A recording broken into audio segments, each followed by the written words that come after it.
My living husband is very excited about tonight too. Soft, strong, and disposable. While you do it, or should I watch it later? I was like, just sit in the living room. Yeah. The funny thing is, I remembered that I actually did Clue the musical in college. I helped with like kind of stage stuff, and then in high school, our senior class play was Death by Chocolate. So I've actually done a lot of like murder mysteries. But in high school, I was the cook, and she was supposed to be fat. So I borrowed my grandma's triple D and stuffed it full of socks. Got a big pair of underwear and stuffed pantyhose and a big pair of underwear with cotton, and put a house dress over it. That was how you do. Mr. Body is ready for his performance. So much cuter than I remember. He will give a better performance than leaving. Just need to. That poor old punk. Gavin, I'm so glad that Mrs. White's hat will be represented, even though I don't have one. Never in my life have I wished I had a beret so goddamn bad. Yeah. Seriously, a friend of mine was like, "Oh, I know this person who does amazing airbrush. Do you want anything?" And so I gave her a picture of this. It's a publicity still, and I was like, "No way!" And she brought me this back, and I was like, "Oh my god!" And I've never worn it. I've had it for like 2 years, but I'm also a slob, and it's white. So you're doing this with your hands, and so's Madeline. Yeah. So it's just very like synergy. Yeah. Yeah, So Gavin and I are good friends. We used to be trivia rivals. that's true. We did. So we now have 13 people watching us. Oh my my we haven't God. even started. 13 whole people. Hey, friends. So we hey, are friends. officially live and on a bit of a lag. So we have a 20-second delay. So if, any swearing or nudity is coming up, you're going to see it anyways, because we're not going to censor that. Getting completely naked, I was gonna take off my pants, but here we are. We're wearing pants. Yeah.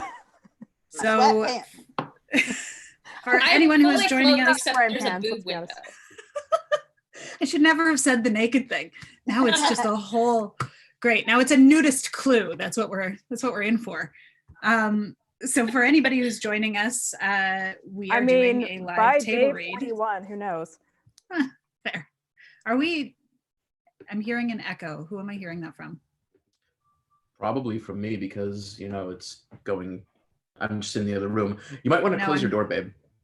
I'm hearing the actual audio from the recording. Who knows? Oh, weird. I don't hear that. Okay. I don't. Do you have the live stream playing in the background? Because it's probably the delay you're hearing. No, it's I have it paused because otherwise it would be in my headphones and making me completely crazy. I'm just an actor. I don't know. Okay. This is true.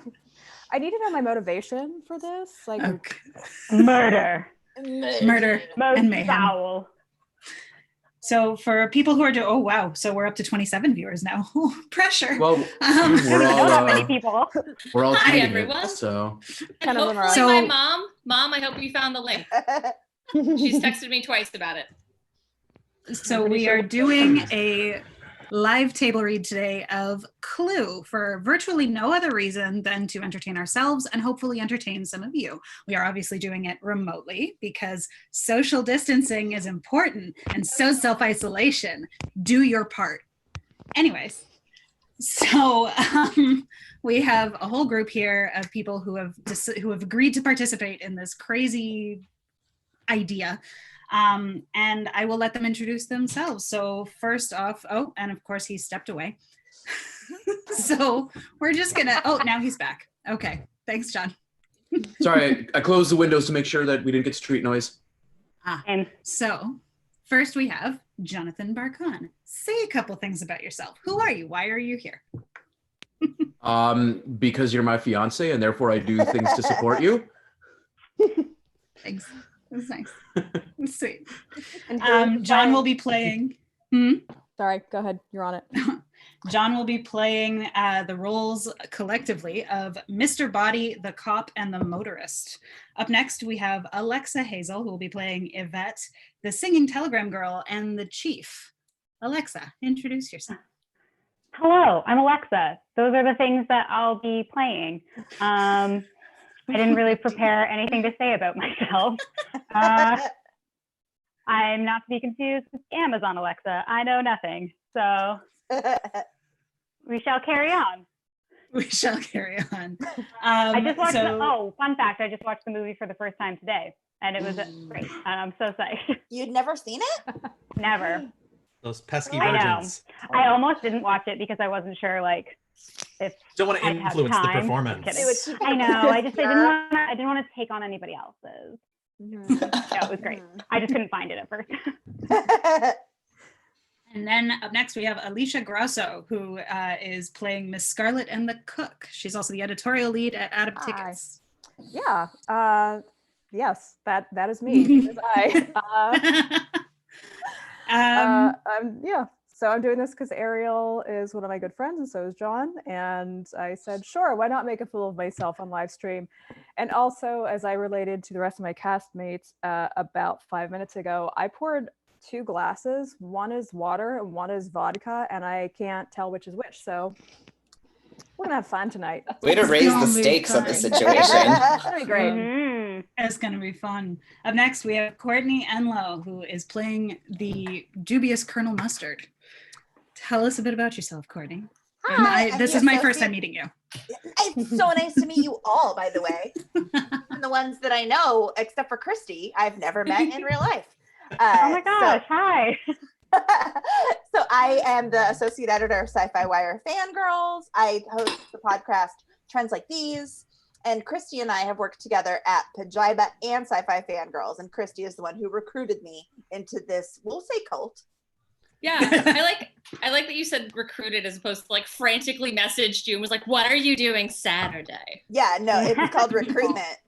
I feel like theater kids are a cult, but that's fine. I mean, you know what? Yeah, Pajiba people are a cult too. People who are out there Pajiba wise know. I work with Seth actually, so. Yeah. I was gonna ask, yes. You know, he's a cult member. You know from meeting him. A little bit. Yeah. So next we have Corey Chichizola. That would make sense. It's Chichizola for some reason. Okay. We like half Americanized it. There's no reason for, if you like were reading it, that would come out. But hi everyone. Yes, that's me, Corey Chichizola. I'm playing Mr. Green. I am a big nerdy theater kid, so I'm ready. And although I could not play the role of Mrs. White, I'm gonna do my best anyway. I mean, if you wanted to, you could. I'll understudy. It's fine. It would have been a death match. Yeah. Yes. Fight. Dance fight. Gavin Mevius is playing Professor Plum, and he is a diehard Clue fan, from what I can gather. Yes, I am a certified Clue crazy person. Lean back so we can see the tea. Hey, new shirt. Yeah. This is my Mrs. White shirt. Yeah. I like that the acronym of Certified Crazy Clue Person is CCCP, because now I'm like, are you a Russian agent? Also correct. It's 2020, aren't we all? You got me, comrade. Oh, God. Communism's a red herring. It's a red herring. So many red herrings. I'm a television and film editor. I've worked mostly in the realm of television. You've seen my stuff on Cartoon Network and MTV. And I'm also a podcast host. I co-host the Mixed Reviews with my friend Louie, and we're a film podcast where we talk about actors or mini genres or directors, and we do a full history. So give us a listen. But here I'm here to play, as we in the profession call, a creep. Great. A real perv. Next, we have Kristy Puchko, who's playing the indomitable Mrs. White, Madeline Kahn herself. This is my fantasy. I have pretended to be Mrs. White since I was a teeny baby, and tonight I got my pearls, I got my black dress, my red lipstick. I'm ready. Those for flames. This. They're ready. Yeah. I'm Kristy Puchko. I am the film editor at Pajiba.com, and I freelance all over the place. And I have been on podcasts and things, but mostly I'm just a big nerd who loves movies.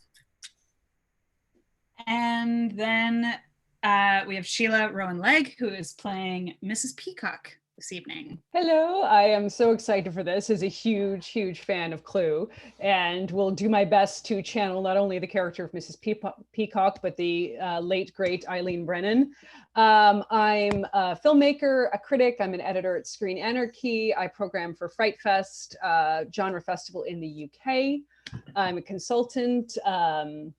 I'm very, self-employed right now. So, I have a lot of time on my hands, as people who are self-employed kind of do right now, unfortunately. And just, and Ariel is an old dear friend, and I'm more than happy to go on this crazy adventure with her and everyone here. I will be reading as your director, so stage directions and whatnot. And last but certainly not least, the host with the most, so to speak, we have Matt Brown playing Wadsworth. Hello, with everyone. The mouthfuls. Yeah, boy, I should have read this script before I agreed to do it. No, I've seen Clue hundreds and hundreds of times, so that's why I wanted to do it. And I literally weirdly, just noticed your shirt. Sorry. oh, that's quite all right. Big fan. Shout out to Knives Out. Mysteries, very in right now. Yeah, so somehow, I've never done a table read before in my life. Somehow I've been cast in 2 table reads this month. I'm playing Wadsworth here and Poe Dameron in another one. So after this, I can retire. Thank you so much. Fun. Although I was admittedly, what I wanted to do first was actually Knives Out. And then Phil suggested doing this, so I decided to jump on that. But I may still get around to Knives Out at some point. It's a great script. It is. I would love to play Chris Evans' sweater if that's available. I don't know if that's You're gonna have that's to up fight for me. grabs. You're gonna have to fight me for him. Dibs on Jamie Lee Curtis. Fair. I mean, because I kind of want to fight someone for that. Or but Daniel I've Craig. Can I be the mug? Be Tony Collette. I'll even do this in the Tony background. Are we gonna have to fight? Dancing is Yes. necessary. We can live stream it. We can just have a fight, a virtual fight, and live stream it. We're gonna have like goop battle. Oh, goop. Who brought the candle? So I guess without further ado, shall we dive into this little murder mystery? Let's do that. Let's shall. Okay. Yes. Pray for me. Godspeed, all of us. Yay. Buckeyes, break a leg virtually. Okay. Exterior, a house on a hill, night. We are looking up at a house. It stands some distance away on a hill. From the moment we see it, we know that it is a house of terror, imposing, gothic, gloomy, menacing. Perhaps it is reminiscent of the house in Psycho. Perhaps, though not a castle, it has the deserted, soulless, empty quality of Cain's house when seen first through its gates. The music we hear is thriller music, urgent strings suggesting panic, suggesting unspoken evil, Bernard Herrmann sort of music. And the weather is overcast. There is a watery moon struggling to break through racing clouds, but a thunderstorm is on the way. Superimposed main titles. A car turns off a highway onto a country lane leading towards the house. The car would not be the cat's whiskers even in the year in which this story takes place. Phrasing. End titles. Superimpose 1954. Camera cranes down and moves with the car as it approaches the gates of the house. They are closed. A man gets out of the car. He is a butler. He is dressed like a butler. He has the manner of a butler. Even when opening gates all alone, he does so with the demeanor of a butler. His name is Wadsworth. Having opened the gates, he sits back in his car and motors slowly up the private drive. Exterior, the front door, night. As the butler's car draws to a halt, pardon me, there is a distant rumble of thunder. Lights can be seen through some of the ground floor windows. A savage-looking German shepherd snarls and bares his teeth at the arriving car. Another German shepherd is creeping up on top of the front steps. Both dogs are chained up. Wadsworth gets out of the car, locks it methodically, and mounts the steps to the front door. One of the dogs leaps at him, trying to attack him. He throws a chunk of raw meat at the dogs. They fall upon it hungrily and retreat to the side of the steps. Wadsworth is relieved. He steps back, eyes them, satisfied, produces a key from his overcoat pocket, turns, steps in the dog shit. Interior, hall, night. Methodically, Wadsworth opens the front door. It creaks. He comes in, sniffs, makes a face, scrapes his shoe, shuts the door, hangs up his coat on the coat stand. He wears a black jacket, white tie, stiff collar, and pinstripe trousers. He walks across the marble floor, his footsteps echoing on the cold gray stone.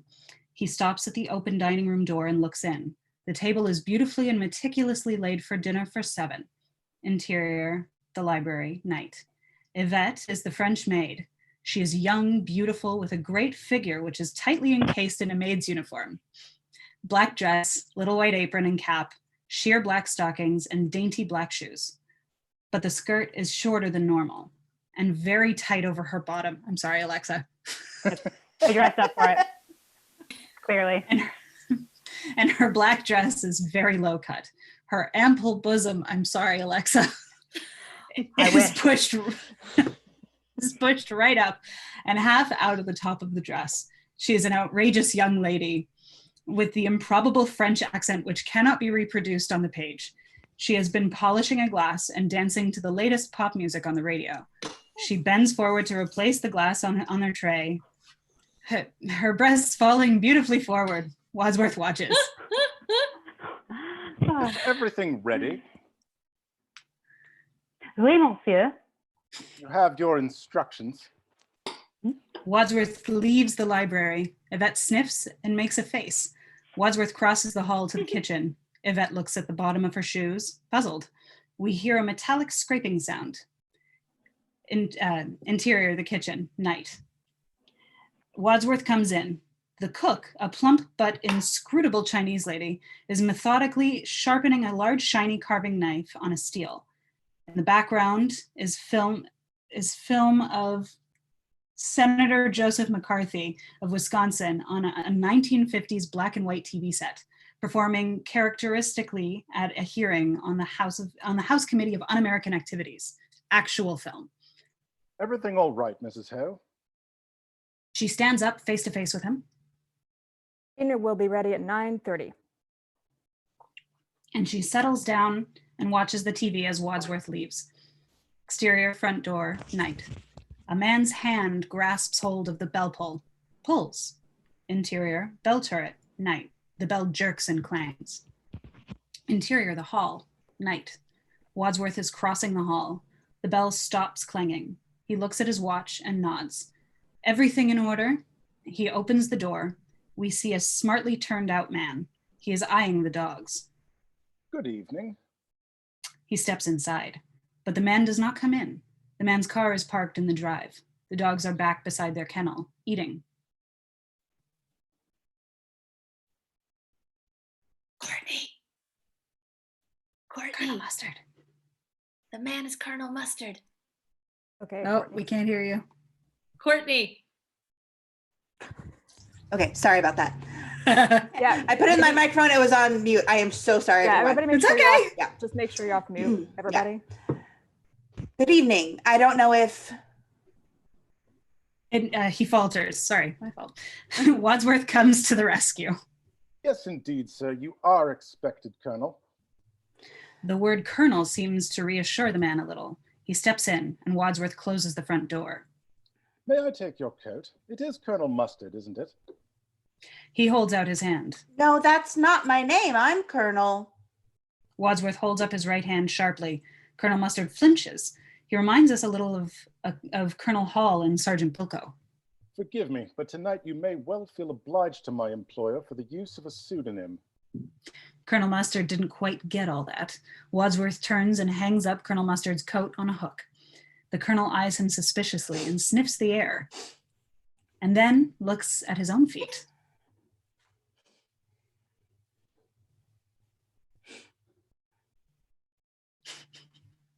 Who are you? I'm Wadsworth, sir, the butler. And he leads the way across the hall. Colonel Mustard enters with reluctance and suspicion, looking up and around the high, cold Gothic hall, lit by a flickering chandelier and shafts of moonlight stealing through the stained glass window. Interior, library, night. Yvette is pouring champagne at the drinks table as Wadsworth and Colonel Mustard enter. Yvette and the colonel look at each other with particular interest. Wadsworth notices. Yvette, would you attend to the colonel and give him anything he requires? Within reason, that is. There is a ring at the doorbell again. Wadsworth leaves, shutting the door behind him softly. The door, like all the walls, is covered in bookshelves. Colonel Mustard turns to speak to Wadsworth just as the door has closed. He can't even see where the door was. Wadsworth, where'd he go? Exterior, front door, night. Mrs. White is standing there. She is a pale, tragic, but beautiful-looking woman in her 30s. Dark hair and eyes, white skin, dressed in black. Wadsworth opens the door. Do come in, madam. You are expected. She reminds us of a woman from a Charles Addams cartoon. She is holding a letter. Do you know who I am? Only that you are to be known as Mrs. White. Yes. It said that in the letter. But why? She steps inside. He helps her off with her coat.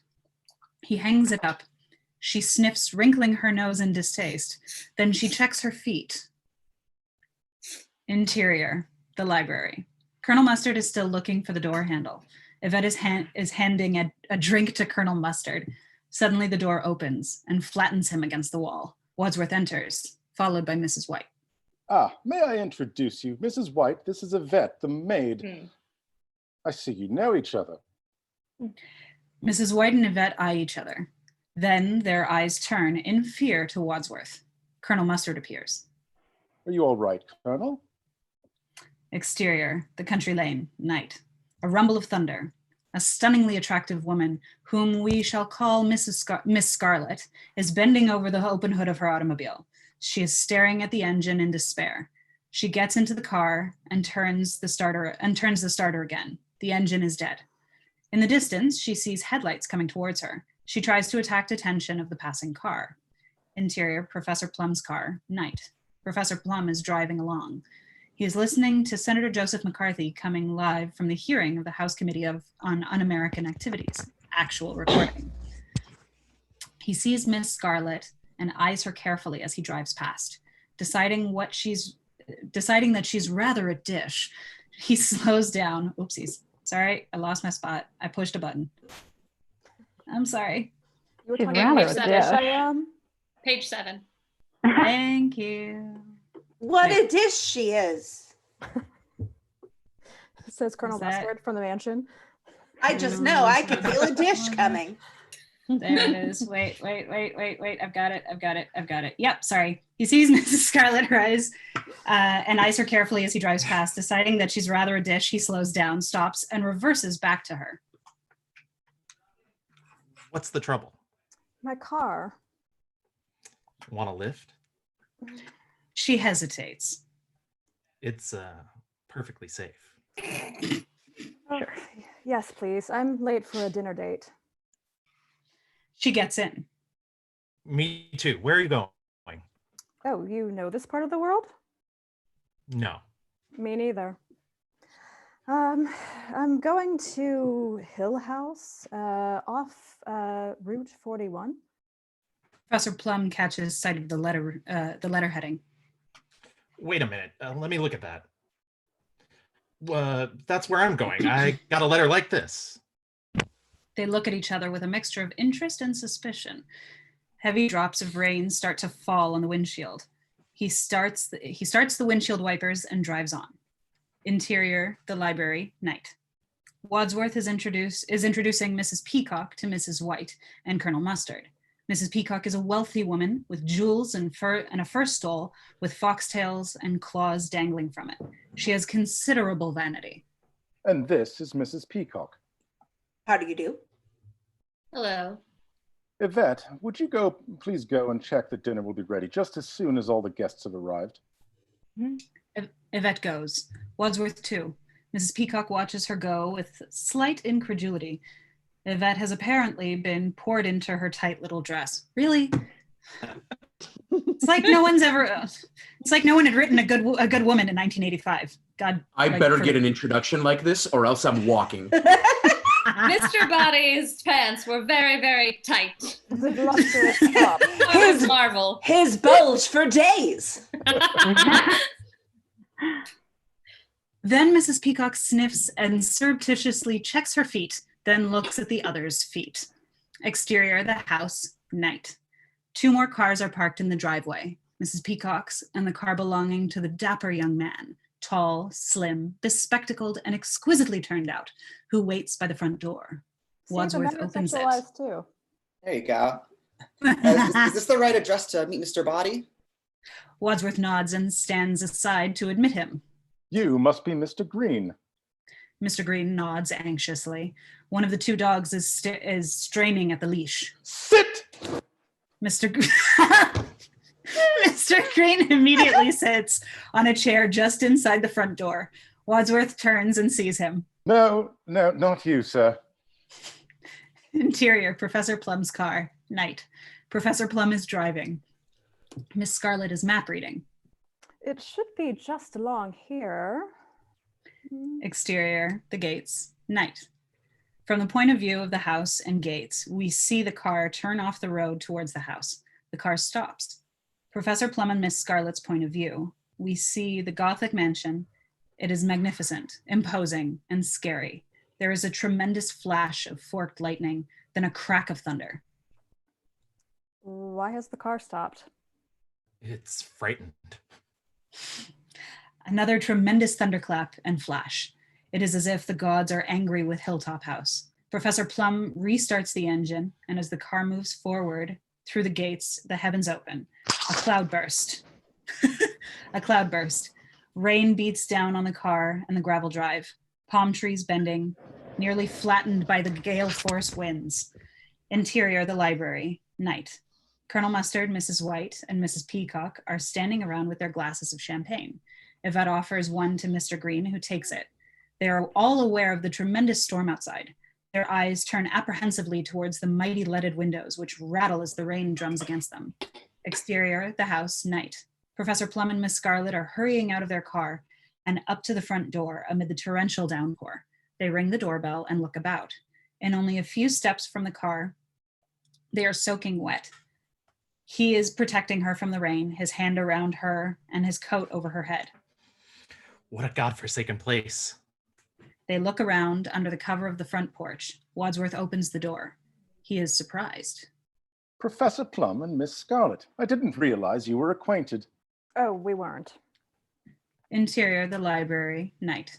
Colonel Mustard, Mrs. White, Mrs. Peacock, and Mr. Green are standing around nervously, not talking to each other, looking up and around at the great bookcases filled with leather-brown volumes.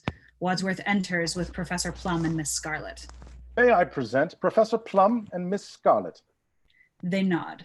He takes a silver salver from Yvette, it's a tongue twister, and offers the two glasses to Miss Scarlet and Professor Plum. Mr. Green takes one. They all sip their champagne. The log fire crackles and spits. Of course, since you have each been addressed by a pseudonym, you will have realized that nobody here is being addressed by their real name. They all glance nervously at each other with renewed suspicion. Suddenly, there is a terrifying crash. Everyone jumps. Mr. Green's champagne shoots out of his glass and all over himself and Mrs. Peacock. Interior, the hall. It is the gong, being forcefully struck by the cook. Interior, the library, hall, dining room. Ah, dinner. Mr. Green is mopping up Mrs. Peacock. I'm sorry, I'm a little accident prone. And he leads everyone out of the library and across the hall. As they come into the hall, the cook vanishes into the kitchen. Wadsworth leads on into the dining room. Interior, dining room. They all crowd in through the door and hesitate as they see the beautiful long mahogany table set as if for a college feast.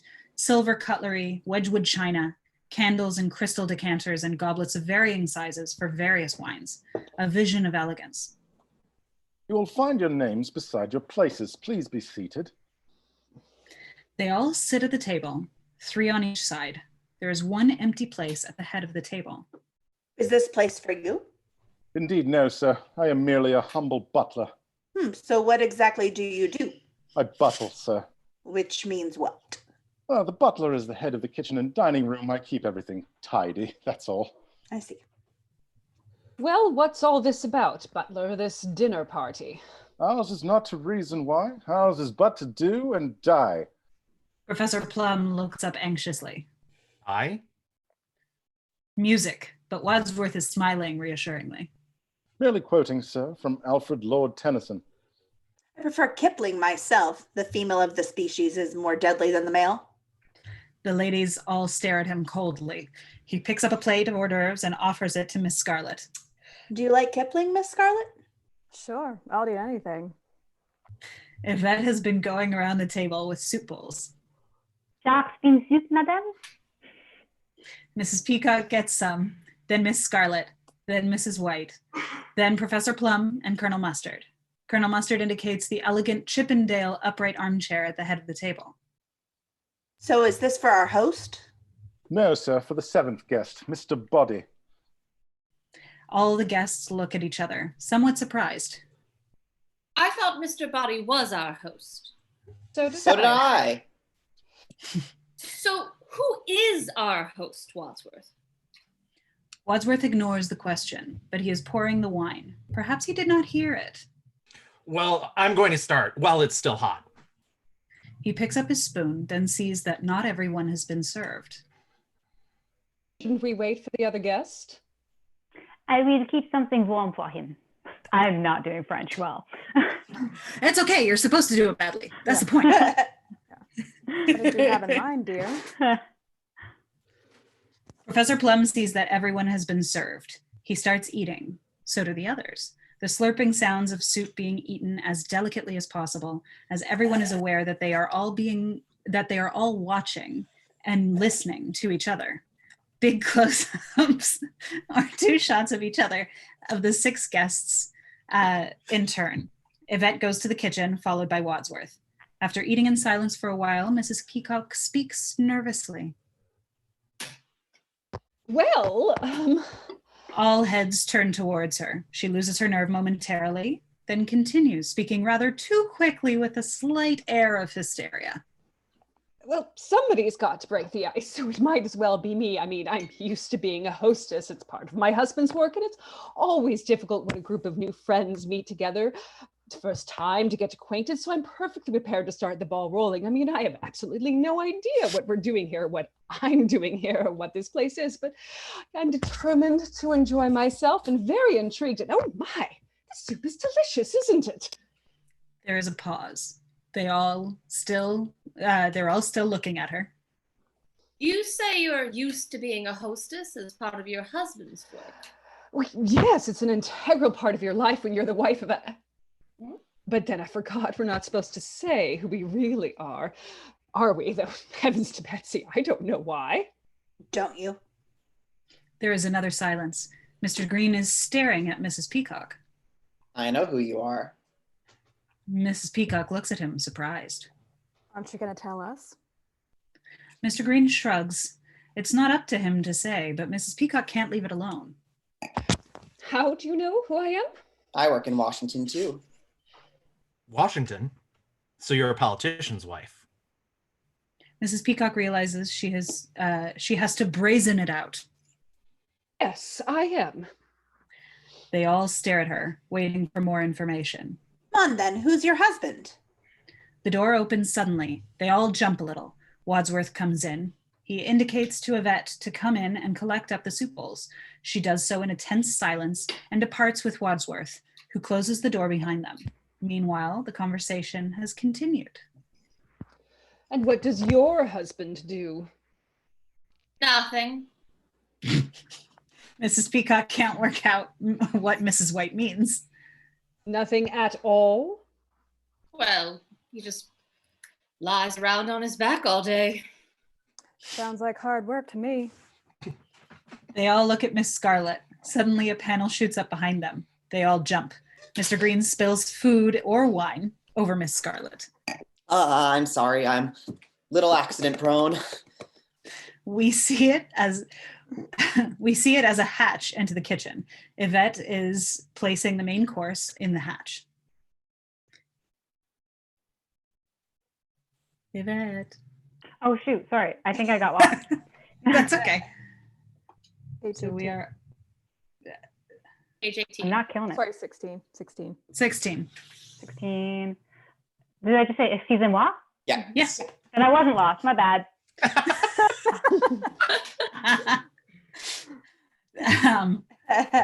Oh, that's all jumbly. Indistinctly, we see Cook dishing up food. Wadsworth comes into the dining room and starts placing the main course in front of each guest. It is Chinese food, a couple of bland-looking main dishes with rice, noodles, and so forth. Mrs. Peacock tastes it. Mmm, delicious. This is one of my favorite recipes. Wadsworth edges in front of the pass-through so that Mrs. Peacock cannot see the cook. I know, madam. She looks at him with further curiosity. Wadsworth starts to pour the wine, topping up 1 or 2 glasses. So what do you do in Washington, D.C., Mr. Green? Mr. Green smiles and shakes his head. Mrs. Peacock persists. Come on, what do you do? How are we supposed to get acquainted if we don't say anything about ourselves? Mr. Green smiles a wintry smile. Perhaps he doesn't get acquainted with you.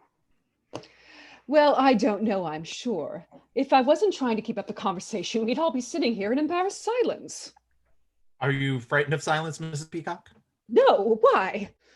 It just seems to me that you are, and you seem to suffer from what we call pressure of speech.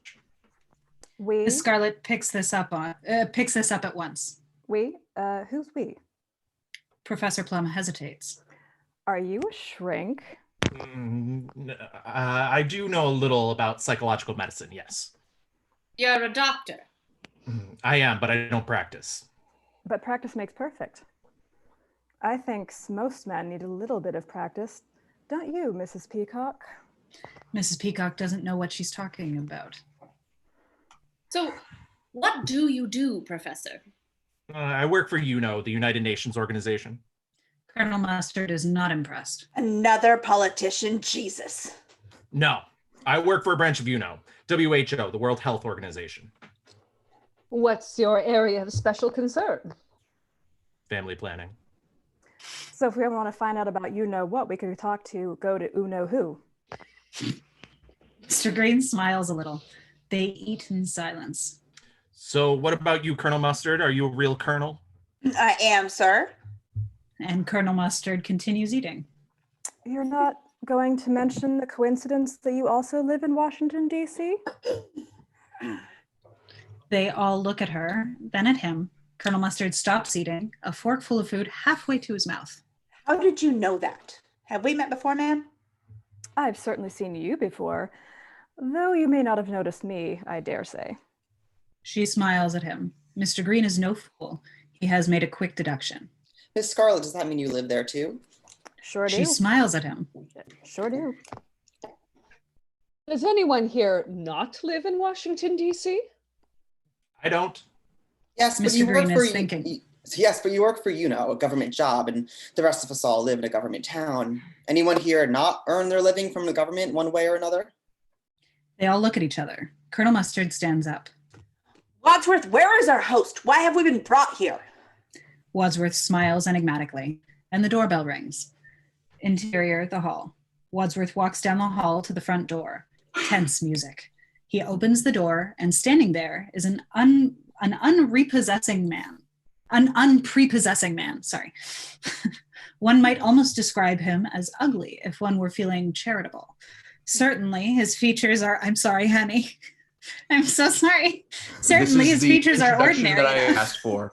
Yeah, he wanted to be called hot, and it's like, I guess he's an uggo. But also he is What happened? If I was being nice, I'd call him ugly. What happened to the tight pants?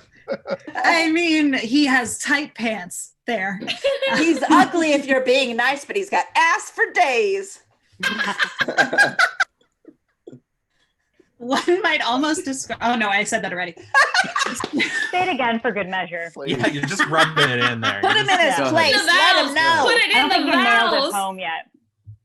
Put it in the vows, definitely. reading, Certainly it his gets features are ordinary enough, but there is about him an air of malevolence, bitterness, perhaps even evil. He also bites his nails and picks his teeth, nose, and other orifices. He carries a small locked suitcase. As the door opens, there is a tremendous flash of lightning and a crash of thunder. Wadsworth seems pleased to see him in an odd sort of way. Ah, Mr. Body, you are eagerly awaited. I find that hard to believe. This is not your place, I take it. No, sir. It is on loan. He steps aside to allow Mr. Body to enter. He does. Mr. Body looks Wadsworth up and down with a sneer on his already unpleasant features. And what are you supposed to be? Wadsworth is closing the front door. The wind is howling. I'm supposed to be polite. Though when talking to you, I find that the task is almost beyond me. They are talking loudly enough to be heard in the dining room. Interior, the dining room. All 6 guests are listening to the conversation in the hall. So is Yvette. Interior, kitchen. The cook is listening too. Interior, the hall. Wadsworth is hanging up Mr. Body's hat, coat, and umbrella. Just one thing, Wadsworth. Remember, I know who you really are, and don't you forget it. Wadsworth turns to face him. Shall I take your bag? No, I'll leave it here till I need it. As you wish. It contains evidence, I presume. Surprises, my friend. That's what it contains. Surprises. He puts it under the coat rack. As he does so, Wadsworth turns back to the front door and locks it with the deadlock key. May I see that key? Over my dead body, sir. Mr. Body gives a little smile. Wadsworth sets off across the hall to the dining room. Mr. Body follows. Have you just arrived from Washington, sir? Yes, it's a long haul. Indeed, it is a long haul, but then it's a very large house. You think you're quite a fellow, don't you? Interior, dining room. All the guests are eating in silence. Wadsworth enters, followed by Mr. Body. Everyone turns to look at Mr. Body as he enters. He stops dead, slightly frightened, when he sees them all. They look at him with curiosity. It should be clear to us that he recognizes them, but none of them recognize him. Ladies and gentlemen, may I present Mr. Body? What are they all doing here? Eating dinner. Do sit down, Mr. Body. Thanks. Yvette starts to serve him. Nah, you can take that away, honey. Mrs. Peacock hits the table. Look, I demand to know what's going on. Now, why have we all been dragged here up to this horrible place? Well, I believe we all received a letter. My letter says, it will be to your advantage to be present on this date because a Mr. Body will bring to an end a certain long-standing, confidential, and painful financial liability. It is signed, a friend. I received a similar letter. So did we, didn't we? I also received a letter. Meanwhile, Yvette has been placing the main course in front of Mr. Body. He waves it away. No thanks, Yvette. I'm not hungry. Mr. Green flashes a look at them both. Again, he is quick on the uptake. How did you know her name? Mr. Body smiles at Yvette and slides his hand up her skirt. She edges away, disgusted.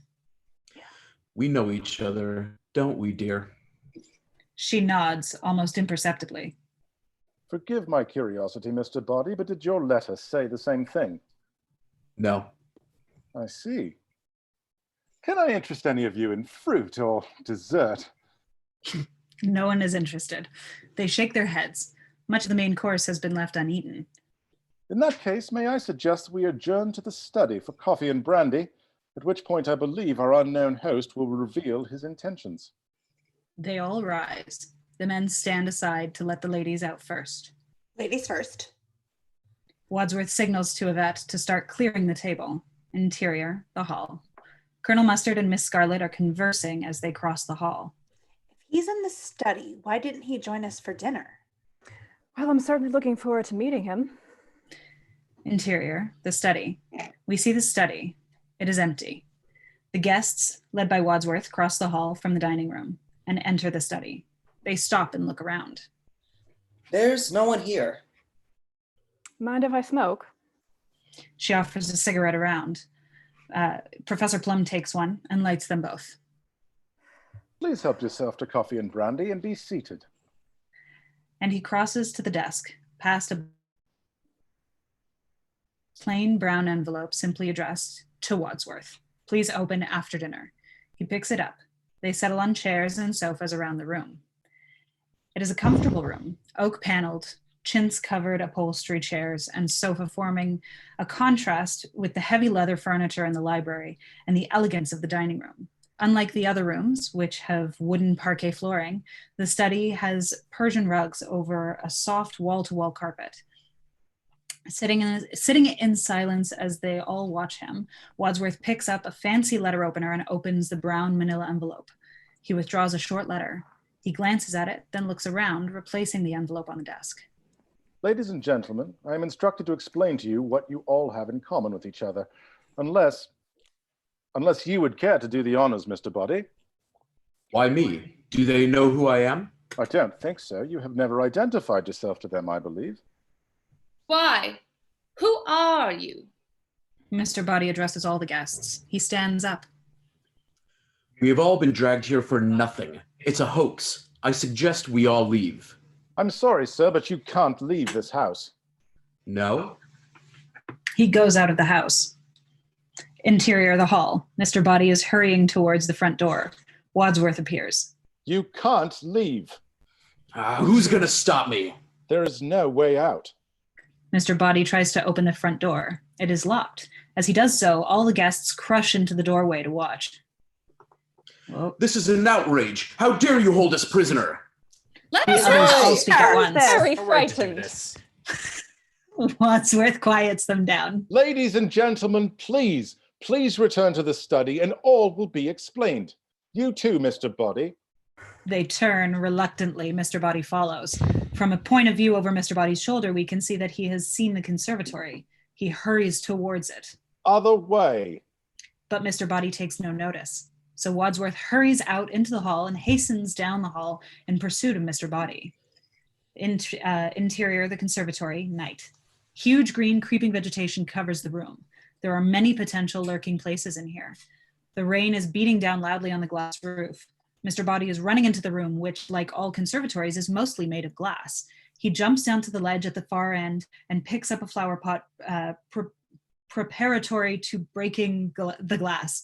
Wadsworth almost runs into the conservatory. Can't get out that way. Why not? It's just glass. Look. A vicious, snarling Doberman pinscher leaps up at the side of the conservatory. Mr. Body turns back from the window. Interior, the study. Everyone is sitting. Yvette, who is waiting there, sees that they have refills of coffee and starts to hand brandies around. Brandies are silently accepted by Colonel Mustard, Professor Plum, and Miss Scarlet. Wadsworth stands in front of the crackling log fire and consults the contents of the envelope which he opened in scene 29. Ladies and gentlemen, you all have one thing in common. You are all being blackmailed. They all glance nervously at each other. For some considerable time, all of you have been paying what you can afford, and in some cases, more than you can afford, to someone who threatens to expose you. And none of you know who's blackmailing you, do you? I've never heard anything so ridiculous. Nobody can blackmail me. My life is an open book. I've never done anything wrong. They all look at her. Anyone else wish to deny it? No one replies. They are watchful and waiting. Very well. As everyone here is in the same boat, there's no harm in my revealing some details, and my instructions are to do so. He looks through some typewritten papers that were in the brown envelope. He nods to Yvette to leave the room. They watch her go. The door closes behind her. Don't you think you might spare us the humiliation? I'm sorry. Professor Plum, you were once a professor of psychiatry specializing in helping paranoid and homicidal lunatics suffering from delusions of grandeur. Yes, but now I work at the United Nations. So your work has not changed. But you don't practice medicine at the UN. His license to practice has been lifted, correct? Miss Scarlet is very interested in this revelation. Why? What did he do? You know that thing doctors aren't supposed to deal with their lady patients?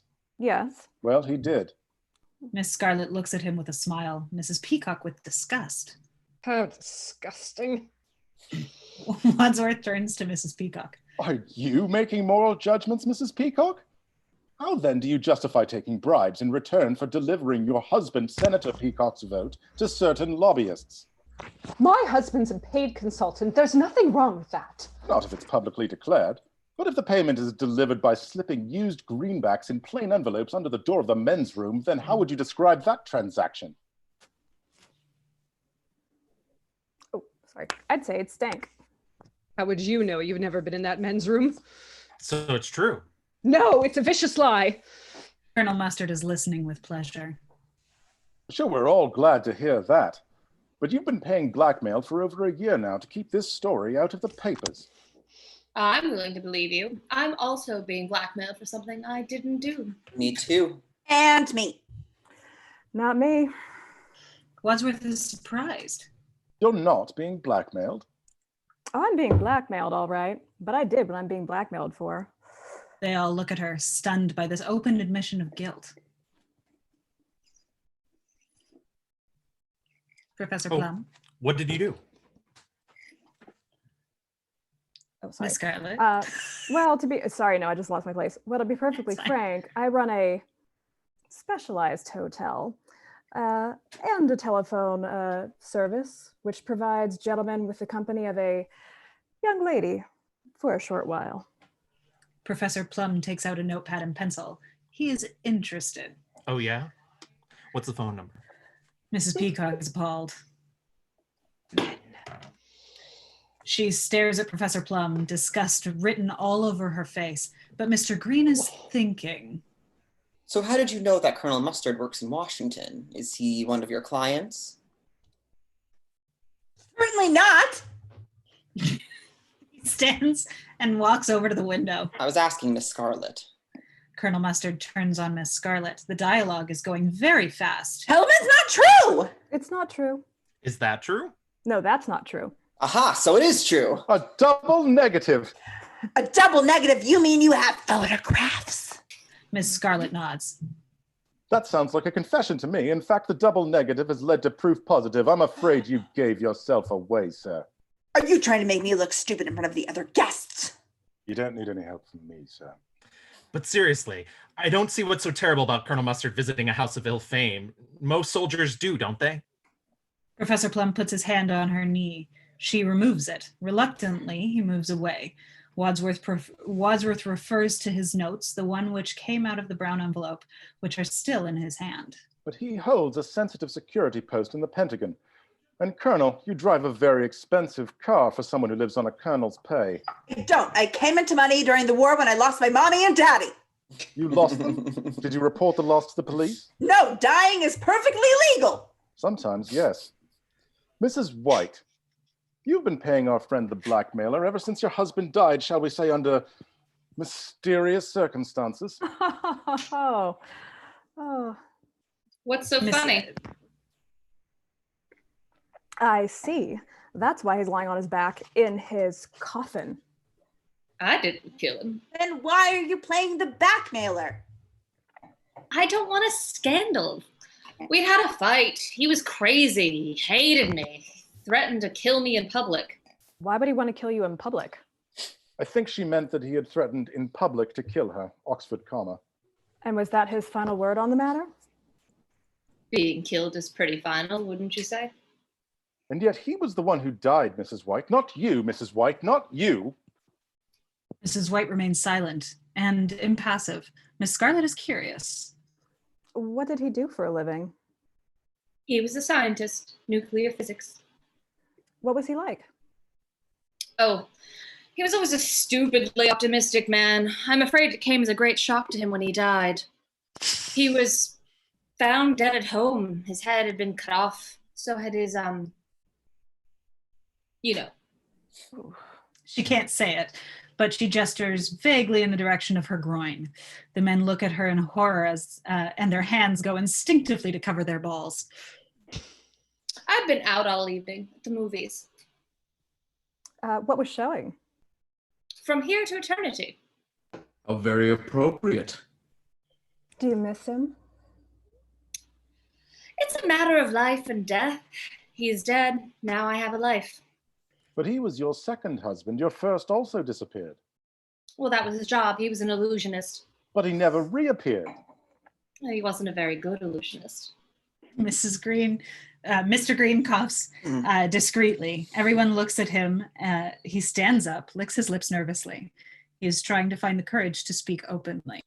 I have something to say. I'm not going to wait for Wadsworth here to unmask me. I work for the State Department, and I am a homosexual. Mrs. Peacock tut-tuts.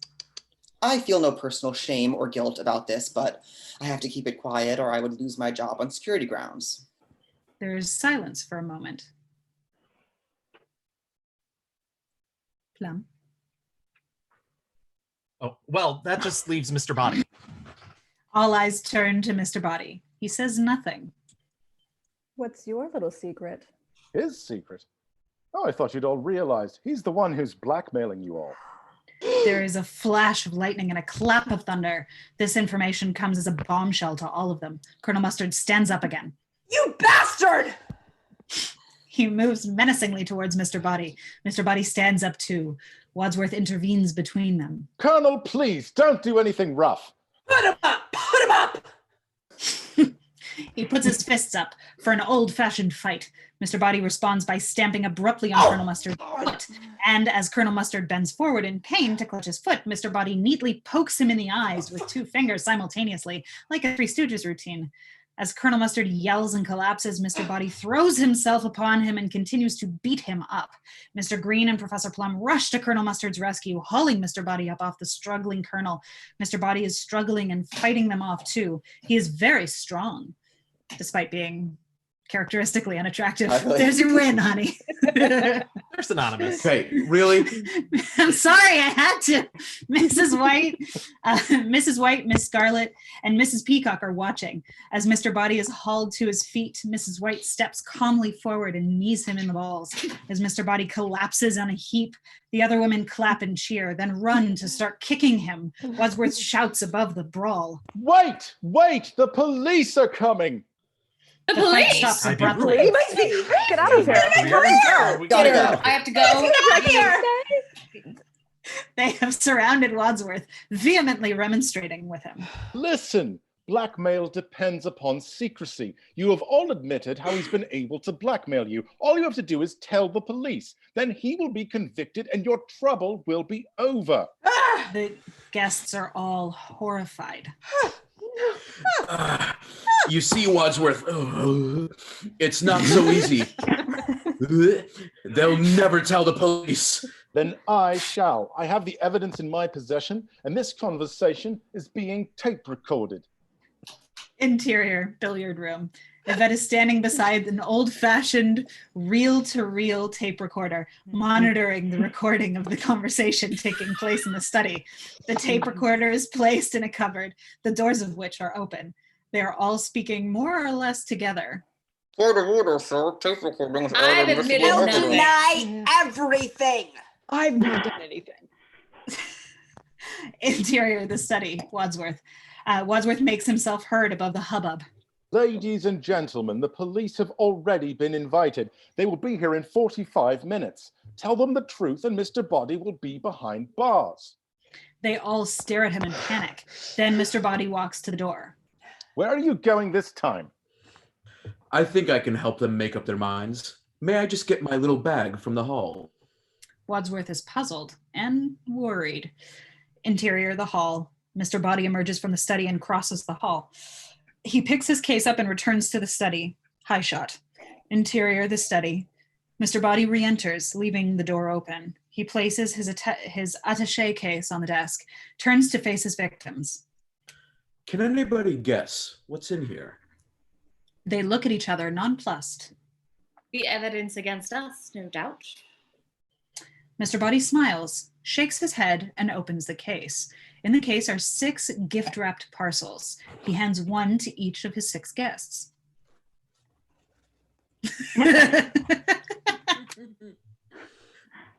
Miss Scarlet? Sorry. No, that was me, yeah. We didn't know we were meeting you tonight. Did you know you were meeting us? Oh, yes. What were you told precisely? Merely that you were all meeting to discuss our little financial arrangements, and that if I did not appear, Wadsworth would be informing the police about it all.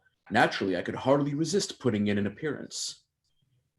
They are all staring at the smug, complacent, loathsome figure of Mr. Body. Yeah, we get In it. tight pants. In tight pants. Open them. They all they look at the presents in their hands. Mr. Body pours himself a brandy from the decanter, sniffs the bouquet and sips it. Miss Scarlet shrugs. I like getting presents from strange men. She carefully removes the ribbon, the wrapping paper, and comes to a cardboard box. Slowly, she lifts the lid. Puzzled, she lifts out a heavy brass candlestick. She looks at Mr. Body. A candlestick? I don't know if that's the actual line because I just lost my script just closed, so I'm just going from memory. Ooh, you're good. And it's not opening. A candlestick? Mr. Body looks around the group. Nobody else going to open up? Go on. Pretend it's Christmas. Mrs. White opens her present and finds a rope. Then Colonel Mustard, who gets a wrench. Mr. Green gets a lead pipe. Mrs. Peacock gets a dagger, and Professor Plum opens his present. It contains a revolver. It's the best I could do on short notice. I'm amazed that people still have like props. That's fantastic. I have props, but I didn't want to interrupt anybody. You're good. You do you. There we go. Pipe. They look at their gifts at first in confusion and, as the revolver appears, in horror. In your weapons, you each have a lethal weapon. If you denounce me to the police, you will also be exposed and humiliated. I'll see to that in court. He is walking around the room, coming face to face with each of them in turn as he speaks. But if one of you kills Wadsworth now, no one but the 7 of us will ever know. Wadsworth reacts, appalled, as the others eye him speculatively, weapons at the ready. He has the key to the front door, which he told me would only be opened over his dead body. Mr. Body is now face to face with Wadsworth. I suggest we take him up on his offer. He crosses to the door of the study and turns to face them all. The only way to avoid finding yourselves on the front pages is for one of you to kill Wadsworth. Now. And standing right beside the door to the study, he switches off the lights. The room and the screen are plunged into blackness. Thuds, gasps, screams, a gunshot, a sound of shattering glass or china, shuffles, groans. The lights are switched on and Mr. Body lies on the floor, prone, face down. Everyone else is standing where they were standing when the lights went out. Camera has high point of view, directly above the center of the room, looking down. They all stare at Mr. Body, then rush towards him. Is he alive? Stand back! Give him air! Let me see! Oh, sorry. They move back. Professor Plum gives a hasty examination. Then he looks up. He's dead. There is stunned silence. Who had the gun? Professor Plum stands up, surprised. I did. The gun is now on the floor nearby. So you shot him? I didn't. Well, you had the gun. If you didn't, who did? Nobody. Look, there's no gunshot wound. Professor Plum turns Mr. Body over. They all look at his front. He's right. There's no bullet wound. Somebody tried to grab the gun from me in the dark and the gun went off. Look, the bullet broke that vase on the mantle. Colonel Mustard crosses over to have a look. He's right. And there's a bullet lodged in the paneling. Here, see? So how did he die? They all stare accusingly at Professor Plum. I don't know. I'm not a forensic expert. Mrs. White comments in her soft-spoken way. But one of us must have killed him. This quiet observation produces a fearful silence. They all look at each other nervously, aware that a murderer is present amongst them. I didn't do it. I need a drink. She puts down the dagger and picks up the brandy goblet that Mr. Body placed on the table near the door just before the lights went out. She raises it to her lips and sips a little. Maybe he was poisoned. Mrs. Peacock screams and drops the glass. She continues screaming hysterically. After some moments of continued screaming, Mr. Green slaps her face. This stops her abruptly. They all look at him. More violence? Is he the murderer?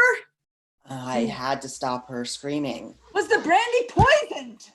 They all, except for Mrs. Peacock, who is half sitting, half lying on the sofa, hurry over to look at the brandy goblet, but it lies broken on the floor. I guess we'll never know. Unless she dies too. They all hurry over to the sofa and stare at Mrs. Peacock. She seems all right.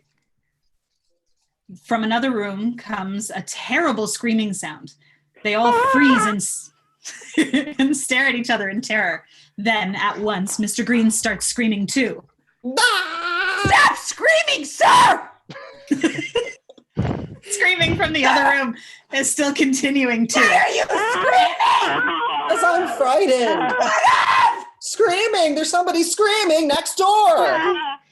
And indeed, someone is still screaming next door. They all rush out together and into the hall, interior hall. The group rushes into the hall. The screaming seems to be coming from the billiard room. It is still continuing. Colonel Mustard tries the handle. The door is locked. He knocks on the door. He rattles the handle, then pounds on the door again. Door! It must be the murderer. Why would he scream? He must have a victim in there. Oh my God, Yvette! Oh my God. They bang on the door again. The screaming stops. Hello? Yoo-hoo. Open the door. At this moment, Yvette opens the door. They rush in. Interior billiard room. There is silence apart from a faint rhythmic clicking sound. You're alive. Nothing to you. She is furious. What do you mean? You locked me up with the murderer. So the murderer is in this room. Yes. Where? He looks desperately at Professor Plum, who is standing next to him. We're all looking at him. They all look around desperately. Or her. It's what Mrs. White said in the study. One of you is the killer. How do you know what she said? She indicates the tape recorder, and the reel's still turning. A small piece of tape catching on a reel makes the clicking sound. I was listening. But why were you screaming in here all by yourself? Because I'm frightened. Me too. I also drank the cognac. Oh mon Dieu. I can't stay in here by myself. Come back to the study with us. With a murderer? There's safety in numbers, my dear. She nods. Wadsworth switches off the tape recorder. And they return to the study. Mr. Body is still lying there on the floor. Mrs. Peacock sits on the sofa again. They stare at the scene. Is there no indication of how he died? No. Angle on Wadsworth. This is terrible. This is absolutely terrible. This is not what I intended. Oh my God. He crosses to a chair and sits. Mrs. White realizes the full impact of his remarks. Not what you intended. They all stare at him. Wadsworth mops his brow. So you're not the butler? I'm not the butler, but I am a butler. In fact, I was his butler. And Wadsworth points to the body of Mr. Body. So if he told you to invite us all to this house, why did he arrive late? Wadsworth confesses. I invited you. In fact, I wrote the letters. It was all my idea. Now Wadsworth is building himself up into an emotional state, a panic attack. Mrs. White crosses to Wadsworth. Wait a minute. I don't understand. Why did you invite us all here to meet your late employer? Were you assisting him in blackmailing us? Certainly not. I think you'd better explain. Please sit down, everyone. They all take a seat. Unfortunately, there are only 7 possible places to sit. Mr. Green gets to 2 or 3 of them a moment too late. Finally, as there is nowhere for him to sit, he perches on the edge of a table. He settles himself comfortably to listen. Right. Mr. Green's table collapses, and with it go the lamp, a bottle of liquor, and glasses that were on it. Mr. Green, very embarrassed, picks himself up. I'm sorry. I'm a little accident prone. He's a little what? He's a little jerk. Miss Scarlet lights up another of her ever-present cigarettes. When I said that I was Mr. Body's butler, this was both true and misleading. I was once his butler, but it was not his untimely death this evening which brought my employment with him to an end. Oh, no. When did it come to an end? When my wife decided to end her life. She too was being blackmailed by this odious man who now lies dead before us. He hated my wife for the same reason he hated all of you. He believed that you were all thoroughly un-American. For some reason, he felt it was inappropriate for a senator to have a corrupt wife, for a doctor to screw his patients, for a wife to emasculate her husband, and so forth.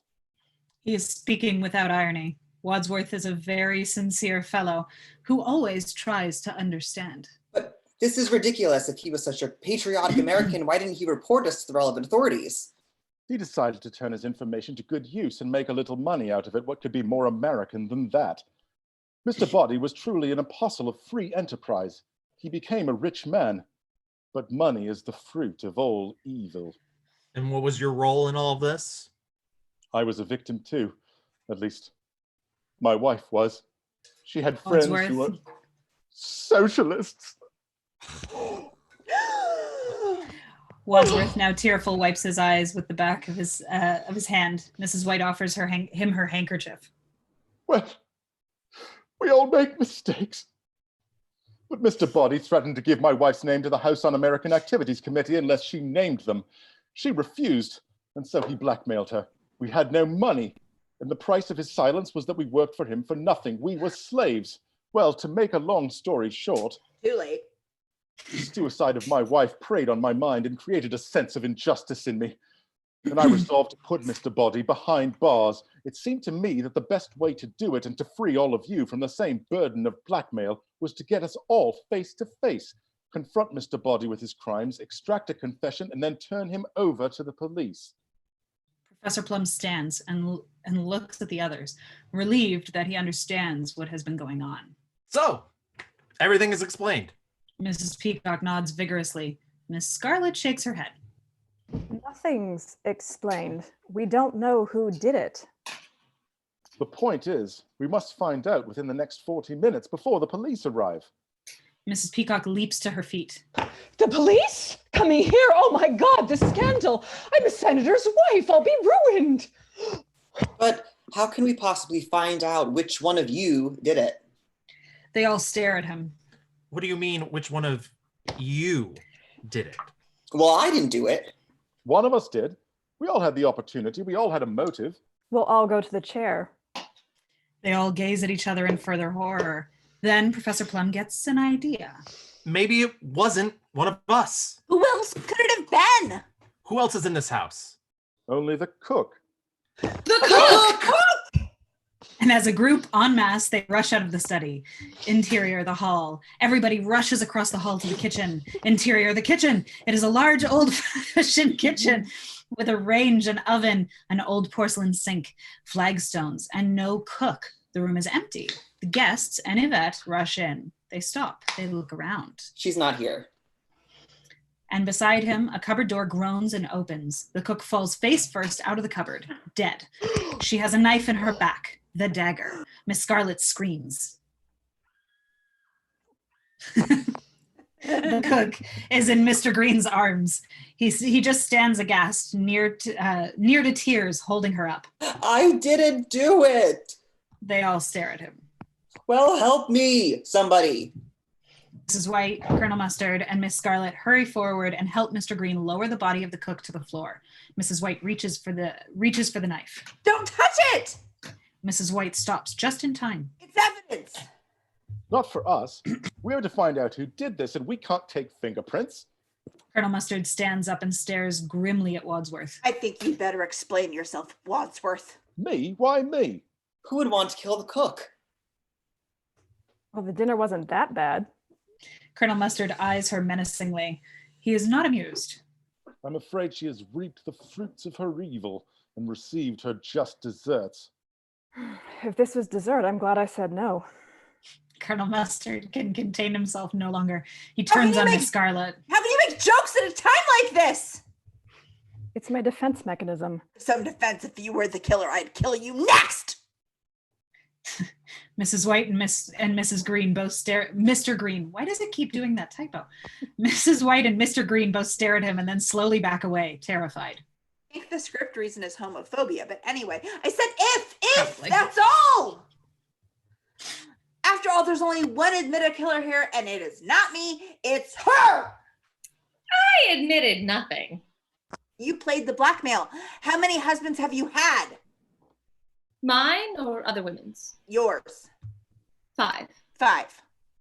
Yes, just the 5. Husband should be like Kleenex, strong, soft, and disposable. So you don't believe in marriage? I certainly do. Perhaps it's because I was educated in a convent, but I'm in the habit. So you learn men to your death like a fighter with flies. You're right. Flies are where men are most vulnerable. Well, if it wasn't you, who was it? Who had the dagger? It was you. It wasn't you, Miss Peacock. They all turn to look at her standing in the doorway next to Professor Plum, her eyes averted from the dead body. She is suddenly frightened. She licks her lips anxiously. Yes, but I put it down. Where? In the study. When? I don't know. Before I fainted, after I fainted, who knows? But any one of you could have picked it up. A pause. Look, I suggest that we move the cook's body into the study. Why? I'd like to keep the kitchen tidy. Got it. Wadsworth steps forward to the body. Professor Plum and Colonel Mustard and Mr. Green help. The cook was a big, hefty lady, but somehow they lifted her up and cart her out of the kitchen. Mm-hmm. Professor Plum and Wadsworth taking an arm each. Colonel Mustard and Mr. Green taking a leg each. Interior, the study. Professor Plum, Colonel Mustard, Mr. Green, and Wadsworth stagger into the study. We see a wide or high view of the room. It is empty. The same high point of view. Where Mr. Body's corpse was, there is nothing. Professor Plum realizes it first. Look! What? The body's gone. Professor Plum has already let go of the corpse's right arm. Now aghast, Wadsworth lets go of the cook's left arm. The cook's top end immediately drops, and her head hits the floor with a terrible thud.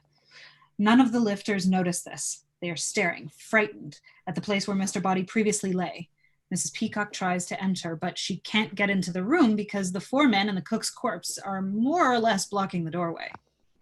What are you all staring at? Nothing.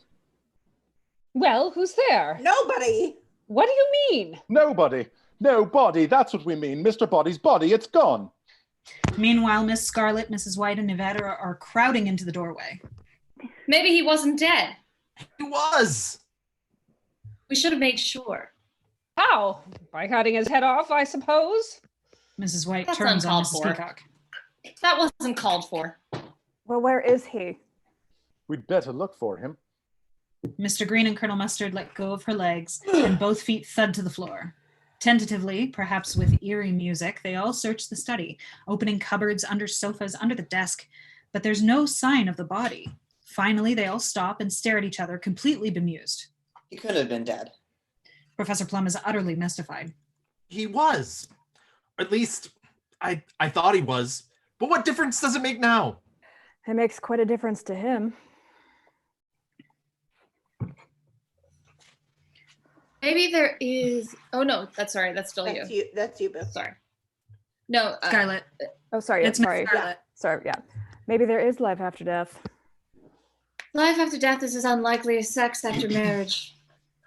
Well, we've got to find out. The police will be here in 35 minutes. We have another corpse on our hands.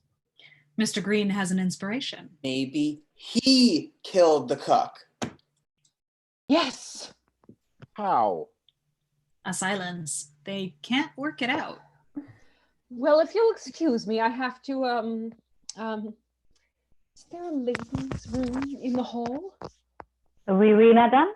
No, just want to powder my nose. It's like my favorite line of the movie. Mrs. Peacock hurries out. Meanwhile, Miss Scarlet has picked up the envelope that Wadsworth has opened earlier and produced some photographic negatives. She's intrigued. What's this, Wadsworth? Wadsworth steps forward to reclaim them. I'm afraid those are the negatives to which Colonel Mustard earlier referred. My God! He also steps in. Wait. Were you planning to blackmail him, Wadsworth? Wadsworth is appalled at the idea. Certainly not. I had obtained them for the Colonel, and I was going to give them back when Mr. Body was unmasked. Miss Scarlet looks at the negatives. Very pretty. Would you like to see these, Yvette? They might shock you. No, thank you. I am a lady. And how do you know what sort of pictures they are if you're such a lady? What sort of pictures are they? Colonel Mustard steps in to Miss Scarlet. How dare you, madam? Give them to me at once! No. I should say there's something in there that concerns me too. They struggle over the negatives. Let me see. He grabs them. Mrs. White, Miss Scarlet, and Mr. Green look over his shoulder. Nobody can get into that position. Sure they can. I'll show you. He swings her around and down onto the sofa and is about to climb on top of her. Get off me. Just demonstrating. Interior, the hall. Meanwhile, Mrs. Peacock has found the door of the bathroom under the stairs. She tugs at it. It won't open. She tugs again, the door opens, and the body of Mr. Body falls out. She screams. The blood is dripping. The blood is dripping from his head. He falls against her. She screams and screams. Interior, the study. All the others hear the screaming. It's Mrs. Peacock!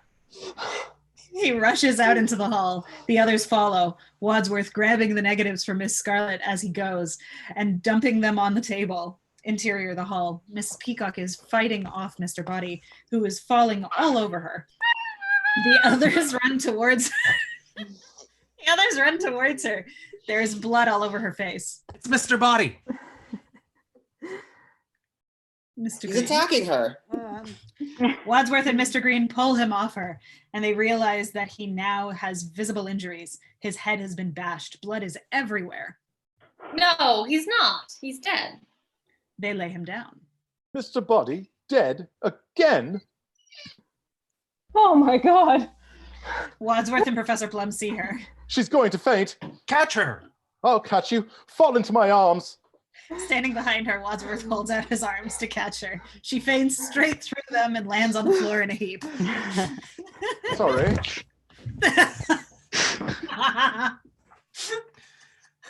Mr. Green looks at his bloodied hands. So do all the others. Angle on Mrs. White. You've got blood on your hands. I didn't do it! He's got new injuries. Well, he's suddenly dead now. Why would anyone want to kill him twice? He goes into the toilet to look for clues. It seems so unnecessary. That's what we call overkill. It's what we call psychotic. Unless he wasn't dead before. What's the difference? That's what we're trying to find out. We're trying to find out who killed him and where and with what. Curtain. Roll credits. Yeah.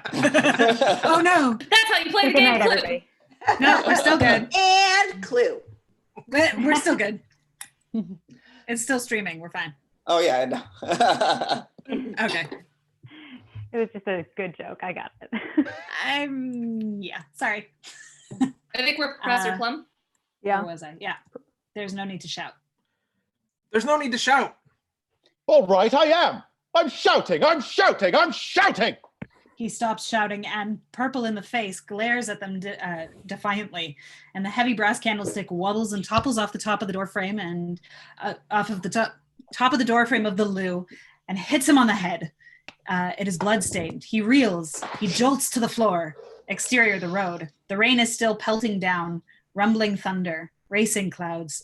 A car is driving down the twisting road near the gates. It is going fast. Close up, the motorist. At the wheel, tense, worried. Exterior, road, angle, car. Going too fast.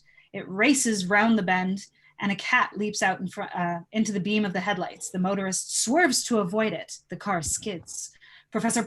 Interior, the study. Professor Plum, Colonel Mustard, and Mr. Green are lugging Mr. Body into the study. They put him down in the doorway because their path is blocked by the cook's body. Colonel Mustard takes command.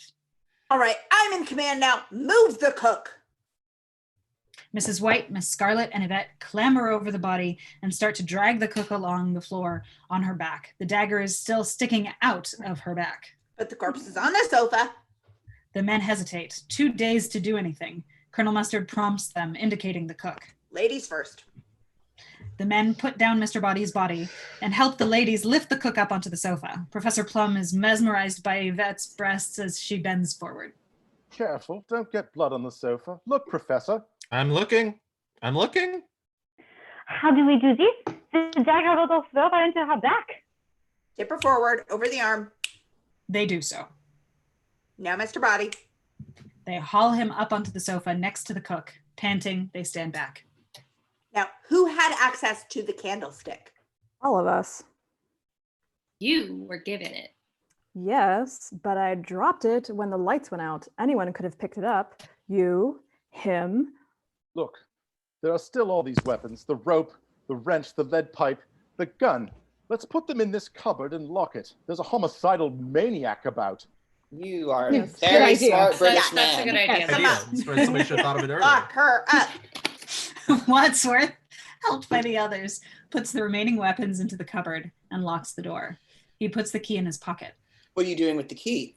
Putting it in my pocket. Why? To keep it safe, obviously. But that means you can open it whenever you want. It also means that you can't. But what if you're the murderer? I'm not. But what if you are? It had to be put somewhere. If I've got it, I know I'm safe. But we don't know we are. So where do we leave it? In the lock. Brilliant.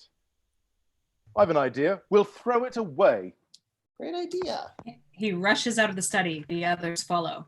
Interior, the hall. Led by Wadsworth, they all rush to the front door. Wadsworth throws open the door, pulls back his arm rapidly, preparatory to throwing the key into the night, and realizes that he is standing face to face with the motorist. The motorist thinks that Wadsworth is about to punch him, and he half ducks and puts up his hands to defend himself and to stave off the attack. Wadsworth throwing on freezes. Oh, sorry. Can we help? Motorist's point of view. He sees that 8 people are packed into the front door, staring at him with various expressions of fear, suspicion, and hysteria. Back to scene. I'm sorry. I didn't mean to disturb the whole household, but my car broke down out here, and I was wondering if I could use your phone? Just a moment, please. Motorist's point of view. All 8 people. All 8 people turn in amongst themselves for a hasty whispered conference. Occasionally, words float out of the huddle. He wants to use the phone. I say no, absolutely not. No, he cannot have it. No, that is a problem for me personally. No.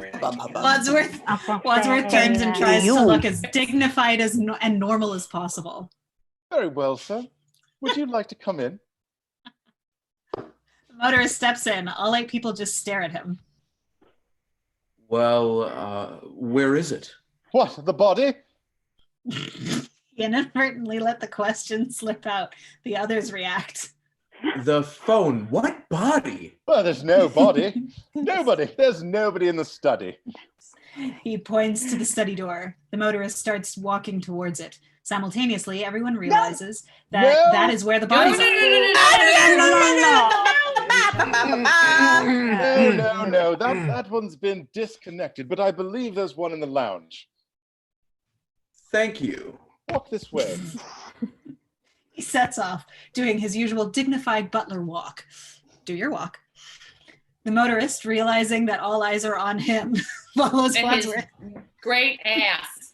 And his tight pants. Poured right into those jeans. Follows Wadsworth in an exact imitation of Wadsworth's idiosyncratic walk. Interior, the lounge. Wadsworth indicates the phone to the motorist. Oh, now I'm the one who's lost my position. What page are we on? 62. Just the 62. end of 62. Line 52. Hi, Dante. Hey, baby. I'll get there. Okay. It starts with when you make your call. On my PDF, it's page 71. Oh, yes. When you've made your call, perhaps you'd be good enough to wait here. Certainly. Wadsworth retreats to the door, opens it, goes out, and shuts the door. The motorist is now alone in the lounge. Interior, the hall. Close up, Wadsworth. As he shuts the door, he jumps. Colonel Mustard is right behind him. Wadsworth point of view. Colonel Mustard miming locking the lounge door. Back to scene. Wadsworth nods and turns the key. Interior, the lounge. The motorist is about to dial when he sees and hears a key being turned in the mortise lock. He realizes that he is locked in. He is very anxious. Interior, the hall. Wadsworth leaves the key in the lock. He turns to face the 6 guests and Yvette, who are all staring at him. Now, where's that key? Wadsworth nods towards the door. Still in the lock. Not that key. The key to the cupboard with the weapons. You still wish me to throw it away? Yes! Very well. He walks to the front door. One of the guests opens it for him. He takes the key from his pocket. Exterior front door. This time there is no one waiting outside. He hurls the key far and away, and it lands in a distant shrubbery. All I can think of is fucking Monty Python. Never to be seen again. The front door shuts. Nee. Interior of the hall. What now? We've got 25 minutes left till the police get here. I need a drink. There is a general chorus of "Me too" from the guests. Seconded. Oh, yeah. Yeah. That's right. It's a really good idea. Just checking. Colonel Mustard leads off to the library. All follow. As they pass the study door, the colonel stops and looks in. Mr. Body and the cook are still lying dead on the sofa. Just checking. Everything all right? Yep, 2 corpses. Everything's fine. Wadsworth, bringing up the rear, speaks to himself incredulously. 2 corpses. Everything's fine. But Colonel Mustard is leading them all into the library. Interior, the library. Everyone stands around nervously. Colonel Mustard pours himself a stiff drink and tries to take charge. Anyone else want a whiskey? Miss Scarlet, Mr. Green, and Professor Plum all step forward to help themselves. Right. Pay attention, everyone. Wadsworth, am I right in thinking there is nobody else in this house? No. Hold on. I'm sorry. My script, it skips a page. Oh, this I is need that's the 65. additional. That's the Hang additional on. page. Hold on. Everyone, I'm trying. I knew that it was. Is there a mine. chat? Yeah. I can just copy and paste the page. I got it. Oh, there's a chat. Cool. I got it. And while we're waiting, All right.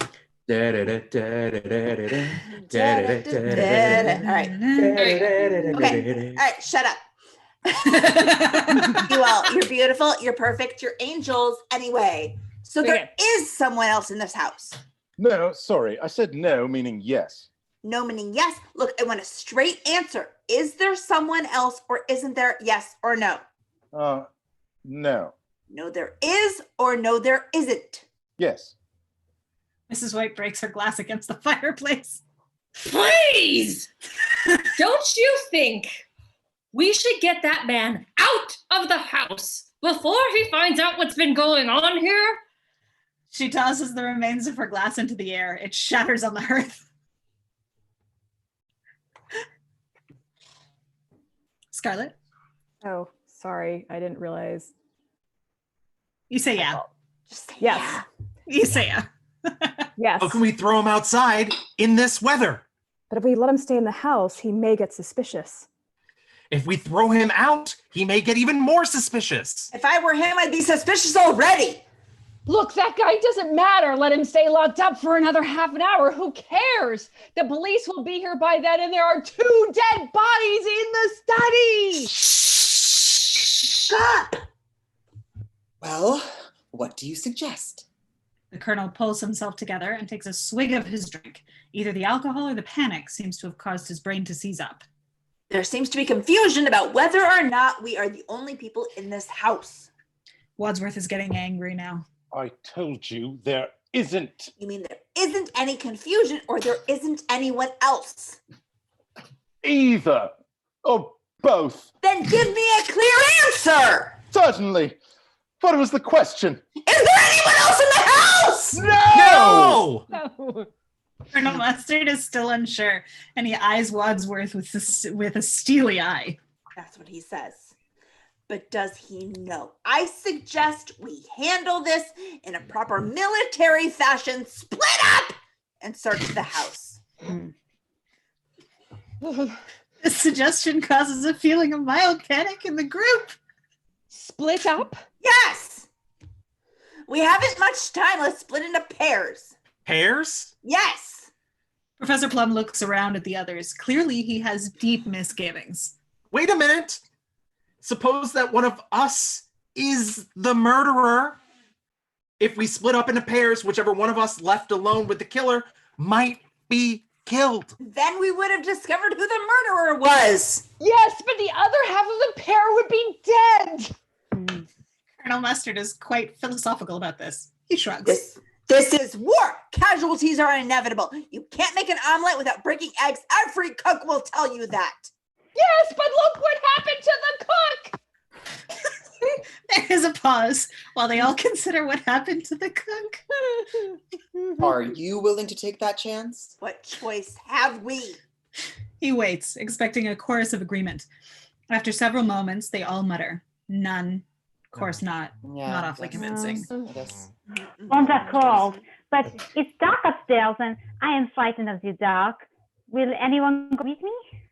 I will. I will, yes. I'll pass. Yeah. Look at each other sheepishly. I suggest we draw lots for partners. He goes over to the fireplace, and from the mantelpiece, he takes a box of matches or some long tapers. He leaves the library, gesturing to the others to follow him. Interior hall. Wadsworth, followed by all the others, crosses the hall to the kitchen. Interior, the kitchen. Wadsworth comes into the kitchen, crosses to a drawer, and produces a sharp carving knife. He turns abruptly, knife in hand. The others gasp, step back. Wadsworth is unaware of this. He sets about cutting the matches into 8 different lengths. Then, carefully, his back to the others, he places the matches in his hand so that no one can tell their lengths. He turns to face them. Ready? The shortest with the second shortest, agreed? Then let's say the 2 shortest search the cellar, and so on up. They nod, and one by one, accompanied by tense music, they pick out the matchsticks. Then they compare lengths. And the result? Wadsworth is paired with Mrs. White, Yvette with Mr. Green, Colonel Mustard with Miss Scarlet, and Professor Plum with Mrs. Peacock. It's you and me, honey bunch. Why don't we all search the house together? Wadsworth glances at his watch. We haven't the time. Let's go. Interior, the hall. All right guests come out of the kitchen and into the hall. We see them divide into their pairs. Professor Plum and Mrs. Peacock separate from the other 6 and head towards a doorway that opens up cellar stairs. Wadsworth, Mrs. White, Yvette, and Mr. Green all go up the main stairs. Colonel Mustard and Miss Scarlet remain in the hall. Well, we know what's in the study. We've just come from the library, and the stranger is locked in the lounge, so... Just look at the billiard room again. They cross the hall and carefully open the door to the billiard room. Interior, billiard room.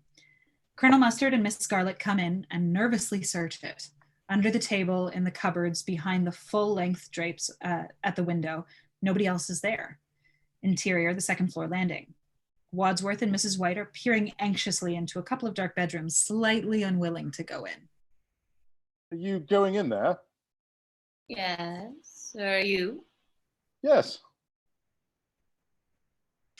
They don't move. They stare at each other suspiciously. Right. Right. They don't move. Wadsworth feels he should explain himself. I can't see a light switch.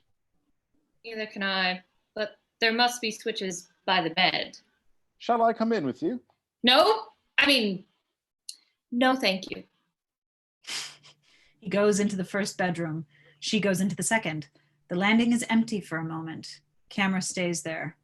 Then both their heads reappear around the doorways, checking on each other. Interior, attic staircase. The rain is still pouring. The wind is howling. Mr. Green and Yvette pause at the foot of the staircase. Do you want to go in front of me? No. I'm sure there's no one up there. Then you go in front. Mr. Green hesitates. Okay. But Mr. Green doesn't move. Interior, the cellar stairs.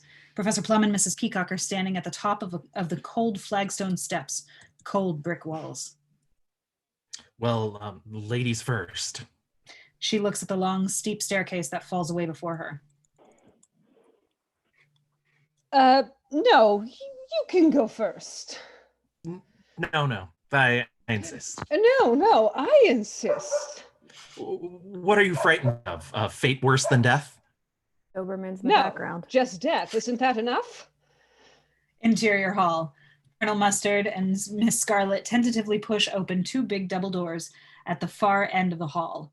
They open into a huge, dark, cavernous space. It is actually the ballroom. What room is this?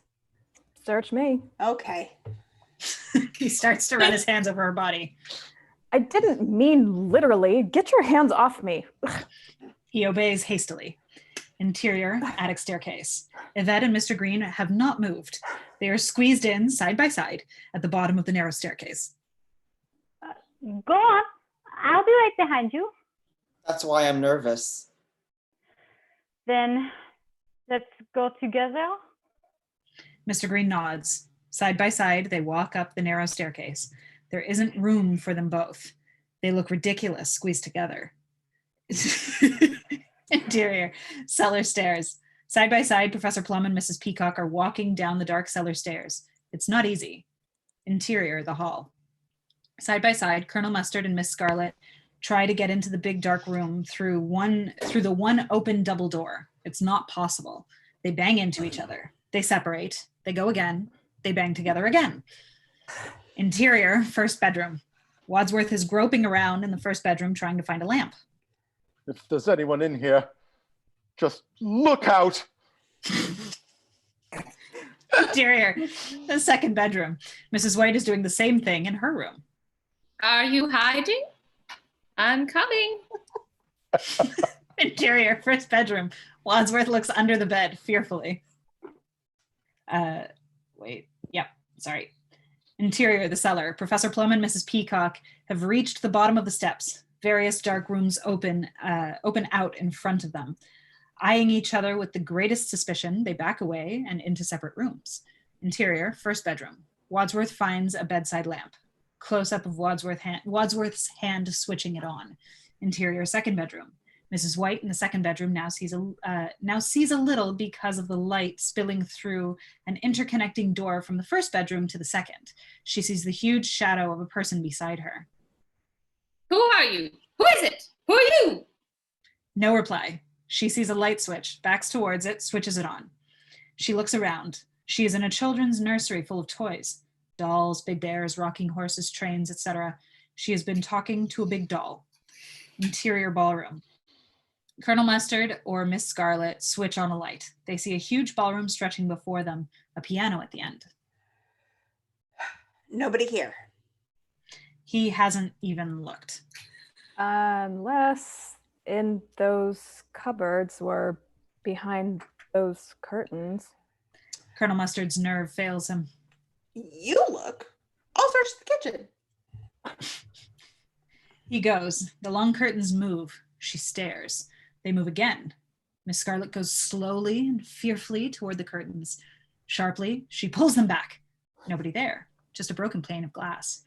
Exterior, the country lane. The motorist car stands just off the side of a road. Then we see that a police patrol car is driving slowly down the road towards it. Interior police car. There is a cop alone in the patrol car. He sees the motorist's abandoned car. He eyes it suspiciously. He pulls up some way past the motorist's car. Interior the hall. A gloved hand, male or female, we can't tell, removes the key from the lock in the lounge door. Interior the study. We see the desk in the study. On it lies the envelope from which Wadsworth has earlier withdrawn the letter, which he reads to all the guests. The gloved hand pulls the envelope from the desk. It pulls out negatives and photographs. One of Mr. Body, another of the cook, another of Mr. Green, then one of the motorist in army uniform at the wheel of a jeep. New angle. The photographs of Colonel Mustard and Yvette, which were earlier left on the table, are being examined. We also see some letters and other papers. Then they are stuffed back into the envelope, which is thrown onto the blazing log fire. It burns up. Camera moves with the gloved hand across to the cupboard. The key is inserted into the lock, and the door opens, and the weapons are revealed. Exterior road. The cop walks slowly, curiously, up towards the motorist's car and wanders around it. Interior, the lounge. The motorist is on the telephone. Motorist. Motorist. Not price to talk. It's your I was line. muted. Sorry. I'm a little nervous. I'm in this big house and I've been locked into the lounge. And the funny thing is, there's a whole group of people here having some sort of a party. And one of them is my old boss from... Then, held in a gloved hand that could be male or female, the wrench comes into shot and hits the head. He falls. The phone drops. The wrench is dropped. Interior, the ballroom. Miss Scarlet is leaving the ballroom. She comes out into the hall. She calls nervously. Colonel Mustard? Colonel Mustard? Colonel Mustard comes out of the kitchen and meets her. There's no one in the kitchen. Shall we try the conservatory? He nods. They go into it. Interior, the conservatory. This is an eerie-looking room in the dark. Big trees and plants make weird shapes and shadows. But within a few moments, Colonel Mustard finds the light switch and looks around. Look! He points. We see that a panel in the wall is slightly ajar. They cross to it. There are steps down into it, into pitch darkness. It looks like a secret passage. They look at each other nervously. Shall we see where it leads? There is a flashlight on a nearby shelf or table. Colonel Mustard grabs it. They look at each other, and then Colonel Mustard steps in. What the hell? I'll go first. I've had a good life. She follows him. Interior, the secret passage. Tense music as they wind their way along a dark stone narrow passage. The colonel trips on something. He stumbles. It makes a big echoing noise. God damn it! His voice is amplified by the echoing tunnel. Interior, the lounge. The gloved hand switches off the light. Now there's only a little moonlight coming through a crack in the shutters. Miss Scarlet and Colonel Mustard emerge into the room. Why is it dark in here? Because there's no light. Suddenly, she trips or is pushed. Ooh. She stumbles forward. He is pushed. He drops the flashlight. It goes out. Her foot catches the face of the dead motorist. She falls over his body. What's that? What happened? Did you push me? No, did you push me? No, I fell over. Did you hurt yourself? No, I landed on something soft. We can see what she's landed on. She feels around. Her hands find the motorist's head. She's shocked. It's a body. Somebody else is in here. The flashlight is switched on. It moves across the room. Who is it? Colonel Mustard swings around, swinging out his arm. His hand hits the flashlight held by the gloved hand. Impact! The flashlight flies through the air. It lands on the floor. A shoe kicks it. It slides across the floor. It goes out. The murderer's in here! I'm in here with the murderer! Colonel Mustard crashes over the body and falls on Miss Scarlet. She gasps. Interior, the attic. Mr. Green and Yvette are in the attic, picking their way among old junk, chests, grandfather clocks, suitcases, trunks, old family portraits, and above all, cobwebs and dust. They too have found a light switch and can now see what they are doing. From below comes a sudden sound of Miss Scarlet screaming. Help! Help! Help! Yvette and Mr. Green run towards the stairs. The lounge. Colonel Mustard is still lying on Miss Scarlet. She's trying to get away. He's trying to calm her down. Leave me alone. It's me, Colonel Mustard. So it's you. Of course it's me. Interior, second floor landing and hall. Wadsworth and Mrs. White emerge from their respective bedrooms, hearing the screaming. Then, as Yvette and Mr. Green hurtle down the attic stairs, they all run down the main stairs into the hall. We move with them as they reach the main hall. Mrs. Peacock and Professor Plum shoot out of the cellar and collide with them. Crash! Stunt doubles. Meanwhile, stunt doubles. Meanwhile, from the lounge, we hear Miss Scarlet screaming. The dialogue, as always, goes to a tremendous speed. Who is it? Where is it coming from? The lounge! They all rush to the door of the lounge. Mr. Green tries to open it. The door's locked. I know. Well, unlock it. The key's gone. Never mind about the key. Unlock the door. Mr. Green is leaping up and down with rage and frustration. I can't unlock the door without the key. Let us in, let us in. Interior, the lounge. Miss Scarlet and Colonel Mustard are banging on the door. Let us out, let us out. Interior, the hall. Wadsworth has been unable to open the door. It's no good. Stand back. He walks firmly back from the door. He is at his most macho. There's no alternative. I'll have to break it down. Murder! Help! Murder! Mrs. Peacock loses her temper. She shouts at the door. Will you shut up? We're doing our best. Yvette comes running out of the study. The revolver is in her hand. She trips over Wadsworth, whom she does not see, writhing on the floor. The gun goes off as she falls. It shoots the gilt rope that holds up the chandelier above the hall. The chandelier comes loose, hanging on by a thread. Meanwhile, when the gun went off, everyone else dove for cover behind furniture or flat on the floor. Yvette picks herself up and runs to the locked lounge door. She fires the gun at the lock. Bang. The lock is shut away. There is a pause, complete silence. Then Colonel Mustard and Miss Scarlet open the door. They look shattered. Everyone else picks them up. Why were you shooting that thing at us? To get you out. You might have killed us. I can't take any more scares. The chandelier comes crashing down behind him. The shock frightens them all out of their wits. Look. She stands aside. They all peer in through the door and see the dead motorist. Then they look at Miss Scarlet and Colonel Mustard. Ah! This is... I've been shot! They're shooting at us! This is a loop. Like, is this a missed page? No, this is a double page. We can skip through this and get to... The next page. Yeah, you can skip to the next page. 77D. Yeah, it looks like the pages got 77E. swapped. Okay. Yeah. Sorry about that, guys. You can jump down to 77E where I say look. Okay. She stands aside Sorry, and switches. You're good. Okay. She stands aside and switches on the light in the lounge. Interior, the lounge. They all peer in through the door and see the dead motorist who lies in the foreground. Interior, the hall. He needed that hole in the head, like a hole in the head. Which of you did it? We found him together. There's a secret passage from the conservatory. See? Interior, the lounge. They all crowd into the lounge and gape at the secret passage. It comes from conservatory. Miss Scarlet, overwhelmed by her ordeal, sinks exhausted onto a sofa. Thank God you were able to get us out, Yvette. They all look at Yvette. She still has the gun in her hand. They all suddenly stare at the gun. Is that the same gun? From the cupboard? But it was locked. They all look at her. No, it was unlocked.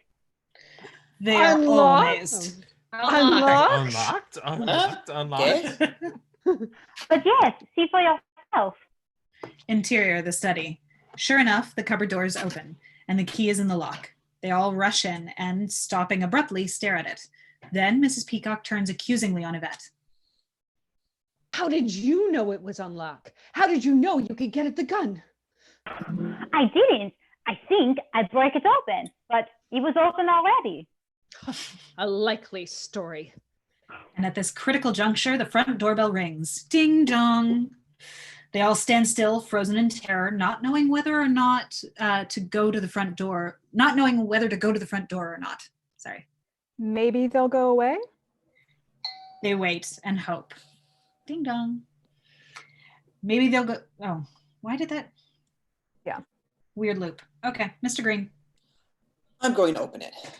I've got nothing to hide. I didn't do it. He rushes out of the study. They all follow. Interior, the hall. They rush from the study to the hall towards the front door. Interior, exterior, front door, and hall. The cop is waiting outside the front door. Suddenly, it is opened by Mr. Green, with the 7 others crowding the doorway beside and behind him. Good evening, sir. Mr. Green slams the front door in his face. Momentary pause, then Mr. Green flings the door open again. Yes. The cop appears slightly puzzled by this behavior, but after a moment, he continues where he left off. I found an abandoned car near the gates of this house. Did the driver come here for help by any chance? They all tried to smooth away his suspicion. I've never even met a driver in my life. No drivers. Well, but Mr. Green feels he must tell the truth. Well, actually, yes. No! The cop eyes the group. There seems to be some disagreement. No, No, we are totally in sync, all of us. Yes. The cop is not satisfied, apparently. Can I come in and use the phone? Wadsworth is struggling to regain his usual composure. Of course you may, sir. You may use the one in the... No. You could use the one in the No. Would you be good enough to wait in the library? Sure. He comes in. As he steps into the hall, he notices Yvette. He stops and eyes her suspiciously. Don't I know you from somewhere? She gives a Gallic shrug. Gallic?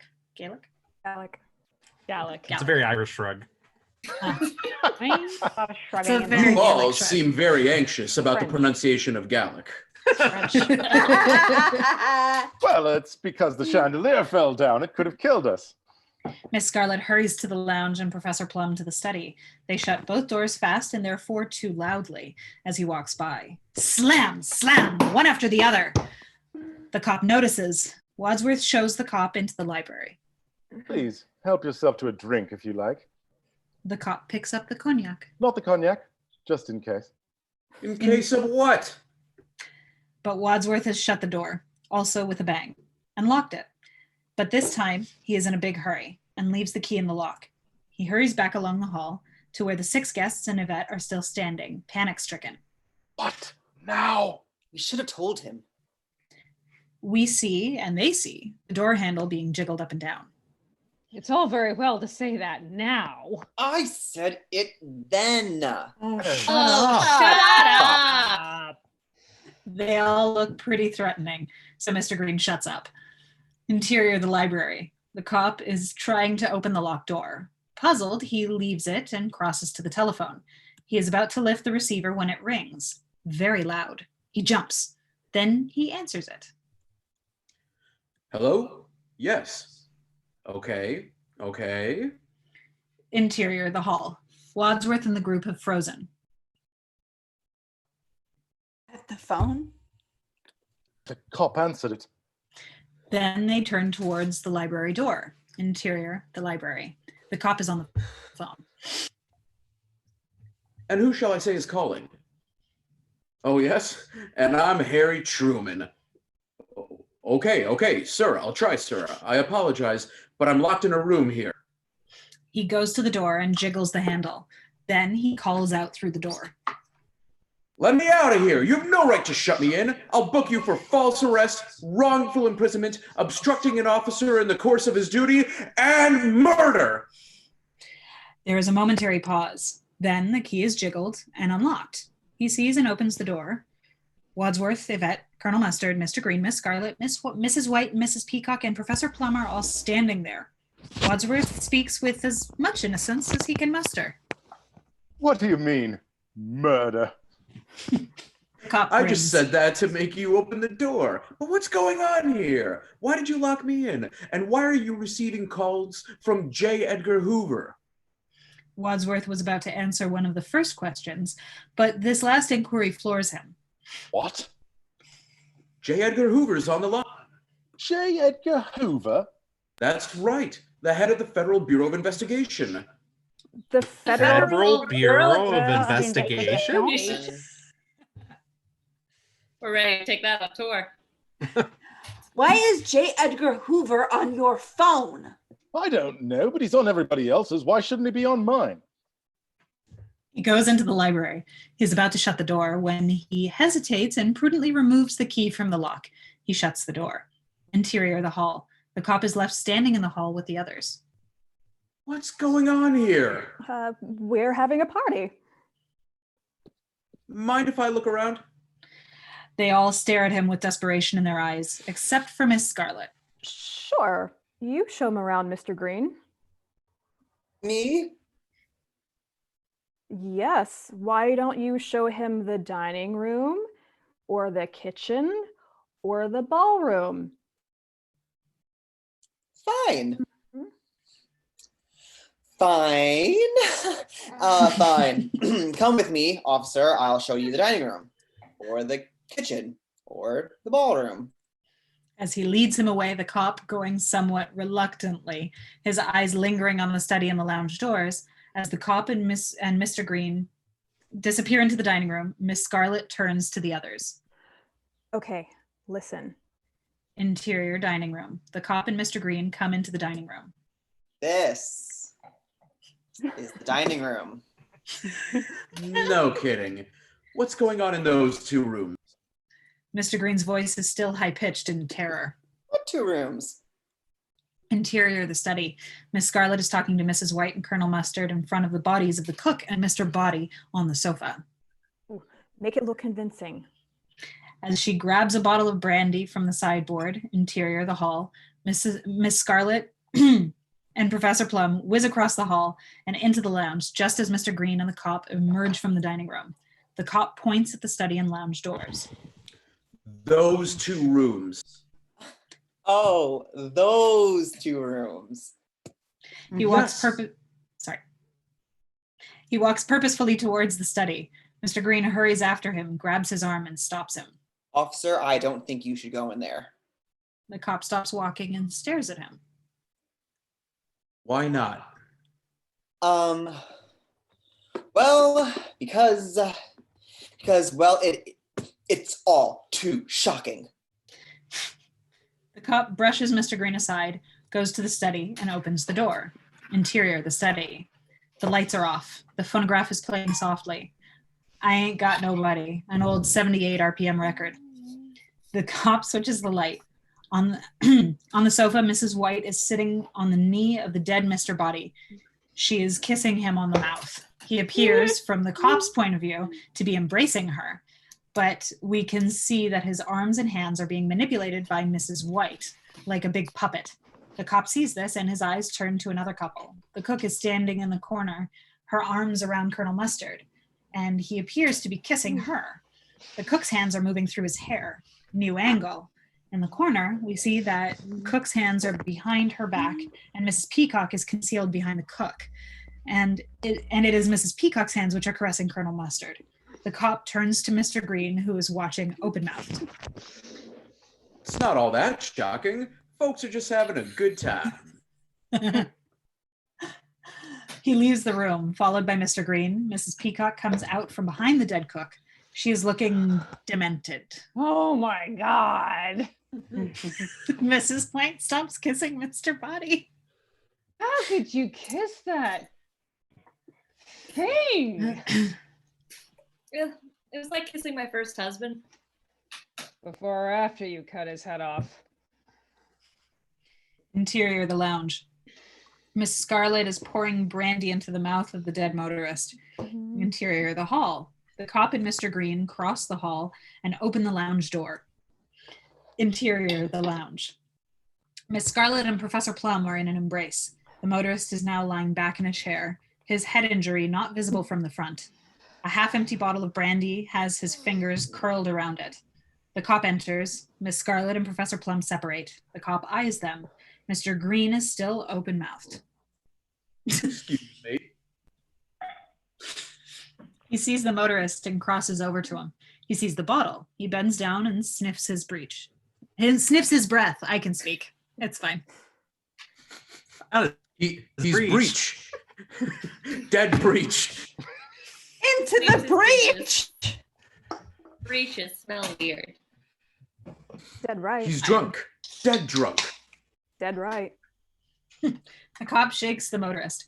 The bottle slips to the floor. The motorist, not surprisingly, doesn't wake up when shaken. The cop bends down towards his ear. I hope you're not going to drive home. He won't be driving home, officer. I promise you that. Someone will give him a lift? Oh, yes, we'll get a car for him. A long black car. A limousine. The cop nods. Mr. Green is still open-mouthed. Interior, the library. Wadsworth is on the phone. Goodbye. He replaces the receiver and, remembering his situation, hurries into the hall. Interior, the hall. Wadsworth sees the cop and Mr. Green coming out of the lounge. Officer, You're too late. I've seen everything. Wadsworth is shattered by this statement. As always, the dialogue maintains a considerable pace. Therein lies the humor.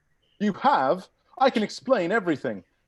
You don't need to. I don't? Don't worry. There's nothing illegal about any of this. Are you sure? No, this is America. I see. It's a free country. Didn't you know? I didn't know it was that free. Slight pause. May I use the phone now? Certainly. Delighted, he shows the cop into the library. The cop goes in, and Wadsworth locks the door. Again, he leaves the key in the lock. Interior, the library. The cop again notices the door being locked. He turns to the telephone. Interior, the hall. All the group come out of the study and lounge. Why did you lock him in there again? We didn't finish searching the house. We're running out of time. Only 15 minutes till the police come. The police came already. Shut up! Yvette takes Mr. Green by the hand. Come on. And they hurry up the main stairs. Come on. Wadsworth and Mrs. White follow. We move with them to a high and very wide shot as they come up the stairs. And simultaneously, Mrs. Peacock and Professor Plum return to the cellar stairs. On the second floor landing, Wadsworth goes back into the first bedroom, Mrs. White into the second bedroom. We move with Yvette and Mr. Green up to the stairs, into the attic, where they separate and go into different rooms, of which there are many. We watch Mr. Green peering nervously behind the doors, into cupboards, into trunks. Interior, kitchen. Colonel Mustard and Miss Scarlet enter the kitchen. Colonel Mustard eyes a different cupboard door.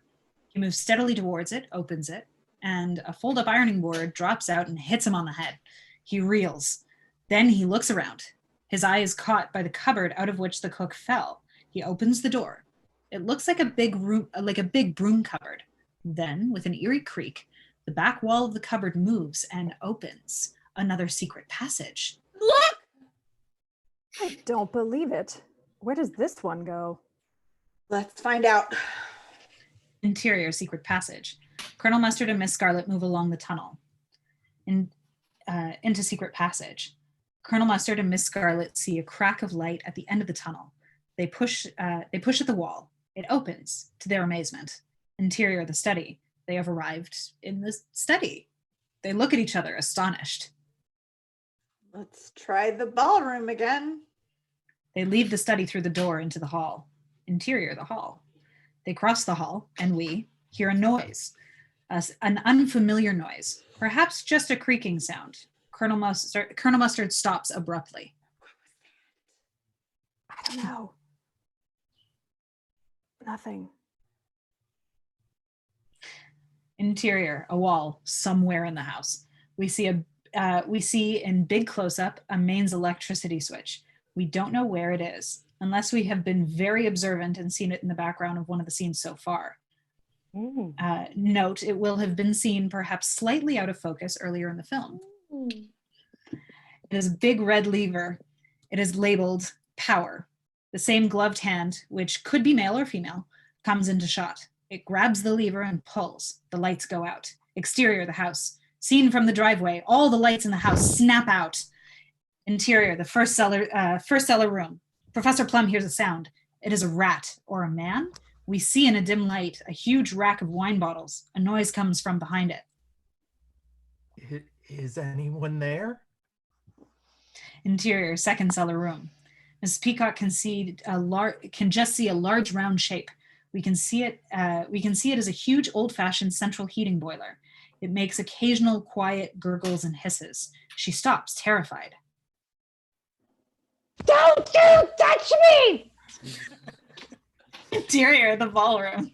The room is dark, but some light is coming in through the hall. Colonel Mustard and Miss Scarlet walk around on a polished wooden floor. They walk slowly, feeling for obstructions. Miss Scarlet sees a large, looming shape in front of her. She's frightened. In fact, it is the shape of the raised lid of a baby grand piano. Who's that? Is anyone there? Interior, second bedroom. The window has been left slightly open. On this floor, the windows haven't been shuttered. Some moonlight lights the room a little. The windows rattle. and the curtains move in the draft. Is anyone there? Interior, first bedroom. Wadsworth blunders into the dressing room in the dark. Is anyone there? Just noticed you're in the dark. I love So that. Good. It is well lit by moonlight. He turns, sees himself in a full-length mirror, and thinks it's somebody else. Ah! He steps back and falls over the dressing table stool against the dressing table, which collapses under his weight with a tremendous crash. Interior, second bedroom. Mrs. White turns and screams in terror. Interior, the lounge. The cop is on the phone. He hears the screams and looks around nervously. He is still holding the phone. Hello? Hello? Interior, attic. Mr. Green and Yvette run into each other at the top of the attic stairs. They collide and hang on to each other in terror. Leave me alone! Get away from me. And together, they tumble down the stairs. Mr. Green falls in a heap. Interior, stairs and hall. Yvette is hurrying down the main stairs. She can just see enough, and she has the banisters to guide her. Very tense music. She reaches the hall and crosses silently to the billiard room door. Interior, billiard room. She opens the door and comes in. Hello? Hello? Are you here? We hear a whispered voice in voiceover. Oh, I didn't even assign this. Yes. There, I got it. There, lights off, ready? Go. Yes. What's going on? Come in. Shut the door. She comes in and shuts the door. Did the cop recognize your face? Yvette comes towards the camera, speaking. She is moving into a big head and shoulders close-up. He must have. And not just my face. He knows every inch of my body, like you. And like... The rope is thrown around her neck. She is horrified. Her eyes widen. Ooh. Sorry if that was too graphic. Yeah. It's you. Oh, It's you. I The just rope went is so jerked. deep. Zone. You went so deep. I went full actor. I'm so sorry. Let me try it again. It's you. And the rope is jerked, closing her windpipe. Wow, that's brutal. Interior, the library. The cop is talking desperately into the phone. There's something funny going on here. I don't know what it is. No, I'm not on duty, but I have a feeling that I'm in danger. You know that big ugly house on top of... And into shot behind the cop's head comes a lead pipe. The same gloved hand is holding it. It hits him on the head with a thud, and the cop falls to the floor. Ding dong. Interior, the house, all rooms. Big close-ups of all the guests and Wadsworth as the bell goes. Again, the background to each close-up should be unclear, so that we don't know where each of them is. Interior, the hall. From inside the hall, the front door opens. The young woman from Western Union stands there, looking towards us, smiling. Then she sings. Ding dong, I am your ceiling telegram. Wait. Crack, a gunshot. The young woman falls dead. The front door slams shut. Interior, attic. Mr. Green hears the gunshot from below. He turns, appalled, stumbles towards a door, opens it, and runs into a cupboard. Thud. Where was I? Interior, dining room. Colonel Mustard hears and, after a moment's shock, runs towards the hall. He bumps into the dining table, knocks it forward, and plates and glasses crash to the floor. He has hurt himself. Ouch! Interior, ballroom. Miss Scarlet hears all the noise and looks towards the door. Interior, second bedroom. Mrs. White, trying to find the door in the dark, bangs into a large box. A huge jack-in-the-box springs out immediately in front of her. She almost has a heart failure. Then, screaming wildly, "Help! Help!" Interior, first bedroom. Wadsworth is blundering around. He hears Mrs. White shouting for help. He calls out. Coming! I'm just trying to find the door. He finds a door. He calls out again. Found it. His hand turns a handle. He moves quickly forward. He bumps into another obstruction. His hand finds another handle. Another door? Mrs. White is still shouting for help. Coming! Help! Help! Help! He jerks the handle and goes through the next door. Immediately, he hits a wall. What's this, a cupboard? He finds another handle. Another handle? He turns it. Water cascades over him. Oh, Jesus Christ, I'm in the shower! He stumbles out through the bathroom door, finds the bedroom, and now with the help of moonlight in the main hall, interior, main landing, stairs and hall, Wadsworth hurries dripping down the stairs and into the kitchen. Just inside the door, he finds the electricity mains lever. He switches it back and the lights come on all over the house.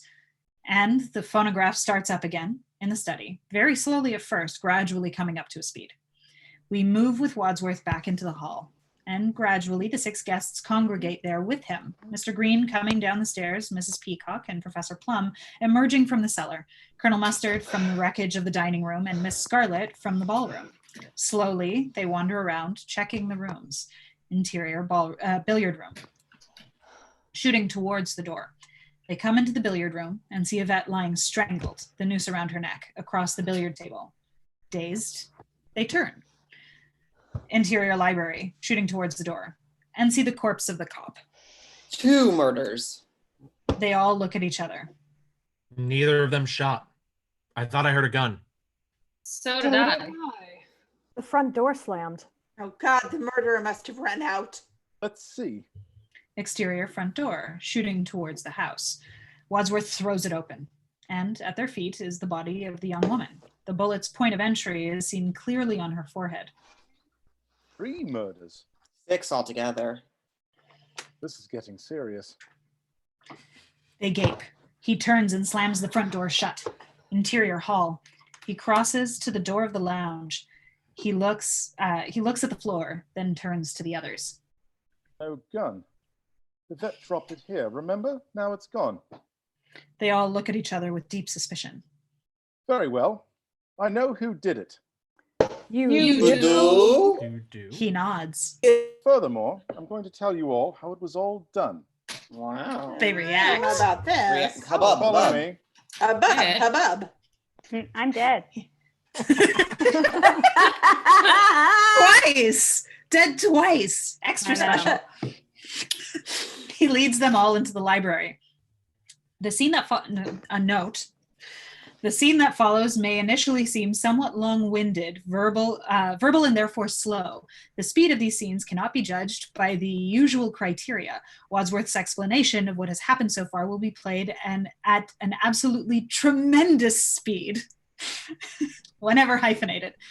The words spoken so fast that they may be completely unintelligible. His actions will illustrate the words and thus make them comprehensible to the audience, but they will also happen at a tremendous speed. The result will be something pressure. like an undercrank. No pressure.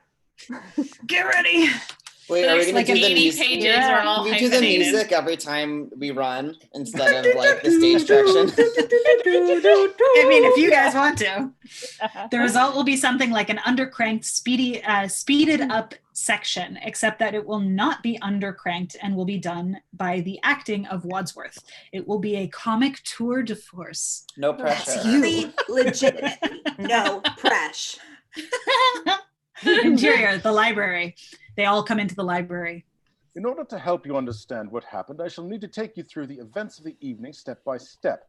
At the start of the evening, Yvette was here by herself, waiting to offer you all a glass of champagne. I was in the hall. I know because I was there. Then I hurried across to the kitchen. Interior lobby. Outside kitchen. Ballroom. Oh my God. That's the wrong one. Damn it. I still love it. Wadsworth runs to the kitchen. The 6 guests follow him, also running to keep up. Interior kitchen, shooting towards the dining room. Wadsworth enters the kitchen, followed by the others. He stops dead. Perhaps they bump into him. Then the cook was in here alive, sharpening the knives, preparing dinner. Then Wadsworth turns and runs out of the kitchen. The others follow.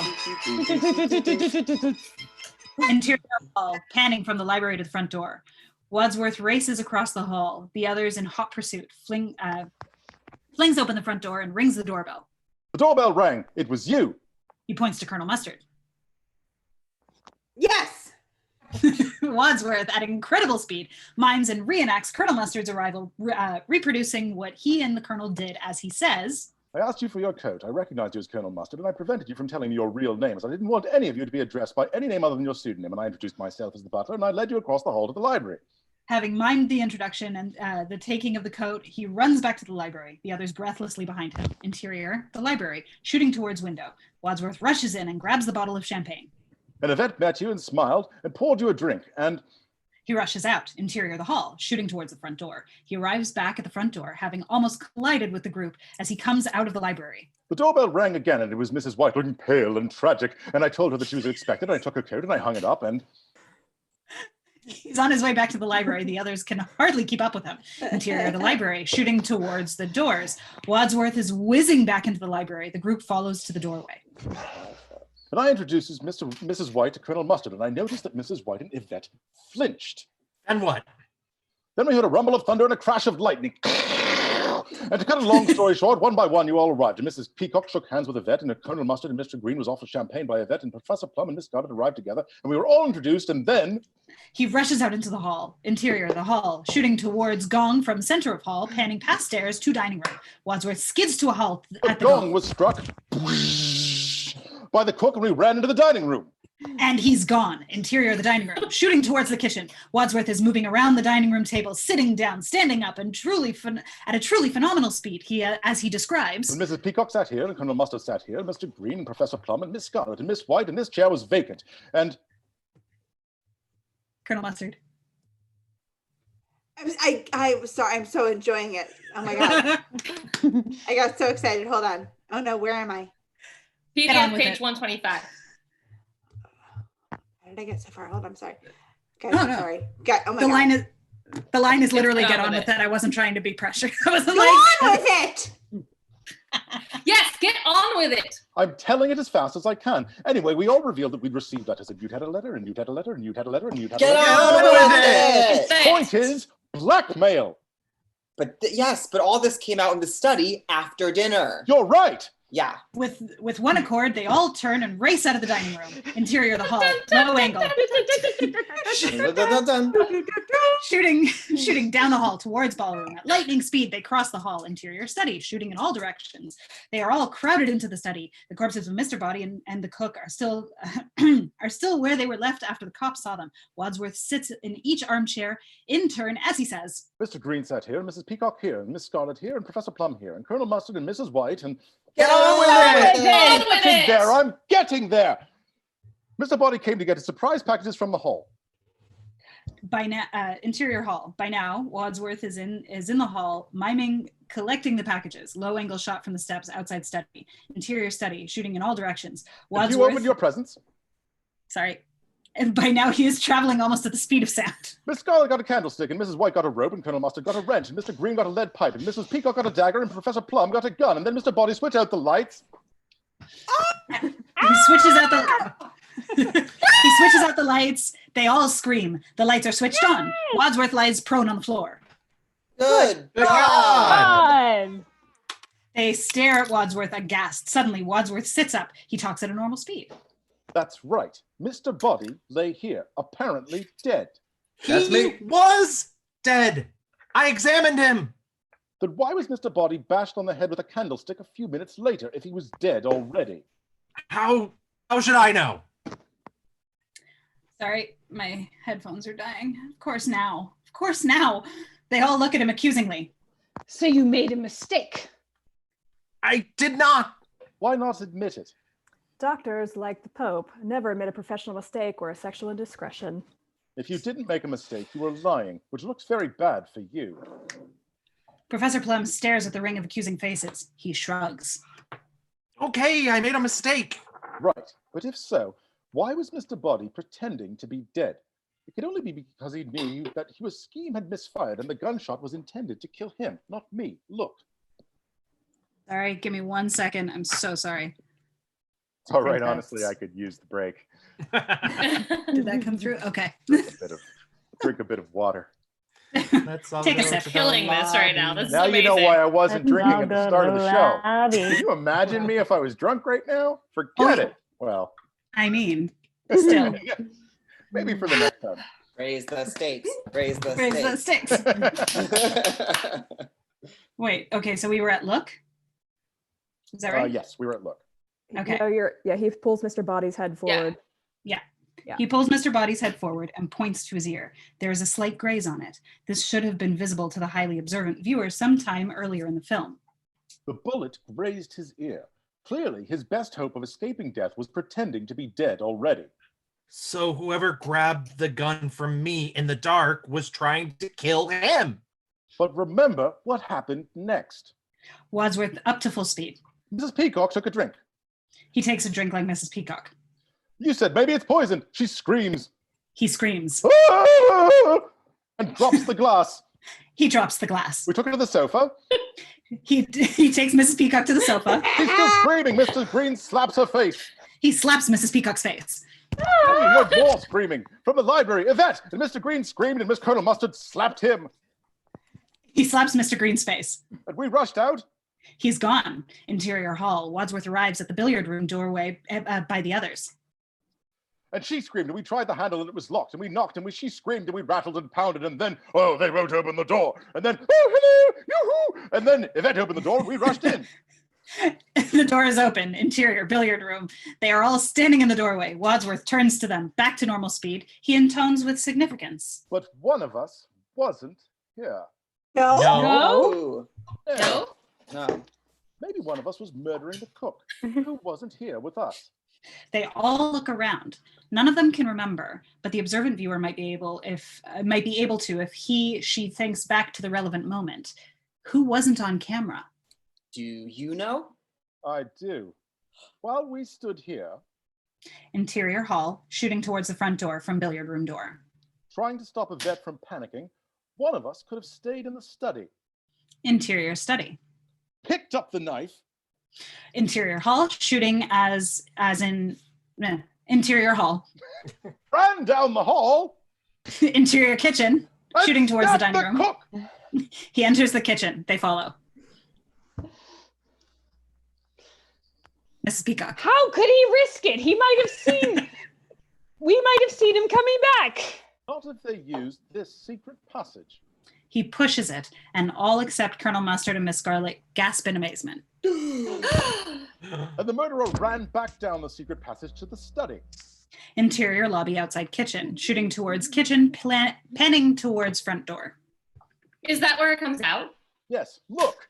Interior, the study. Wadsworth enters, followed by the others. He shows them the study entrance to the secret passage. How did you know? They all stare at Wadsworth. This belongs to a friend of mine. I've known all along. So you could be the murderer. Wadsworth laughs. Don't be ridiculous. If I was the murderer, why would I reveal to you how I did it?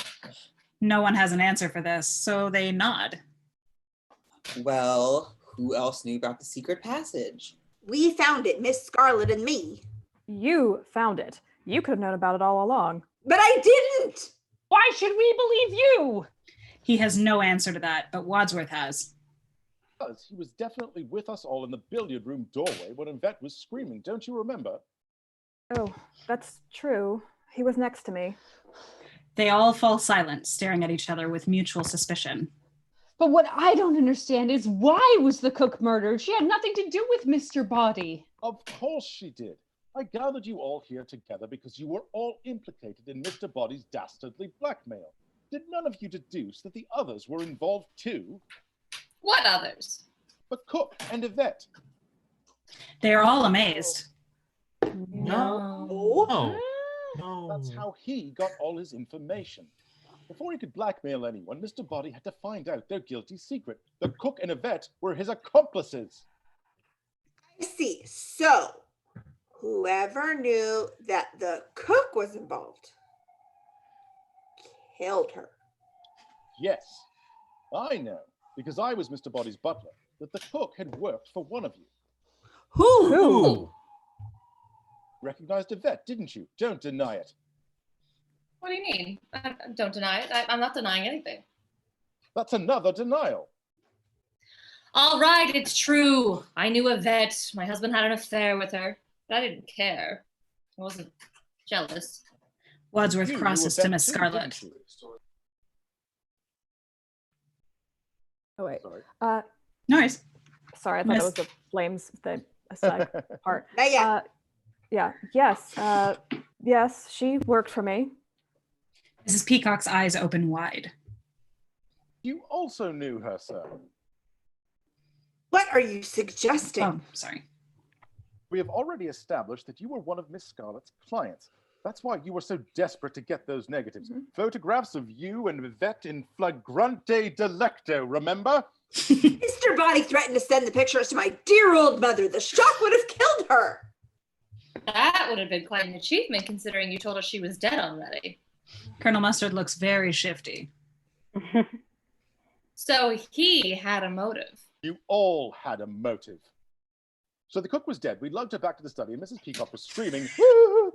Wadsworth is arriving at the toilet. He screams and throws open the door of the toilet. Woo! Mr. Body dead! Toilet, candlestick!" But then...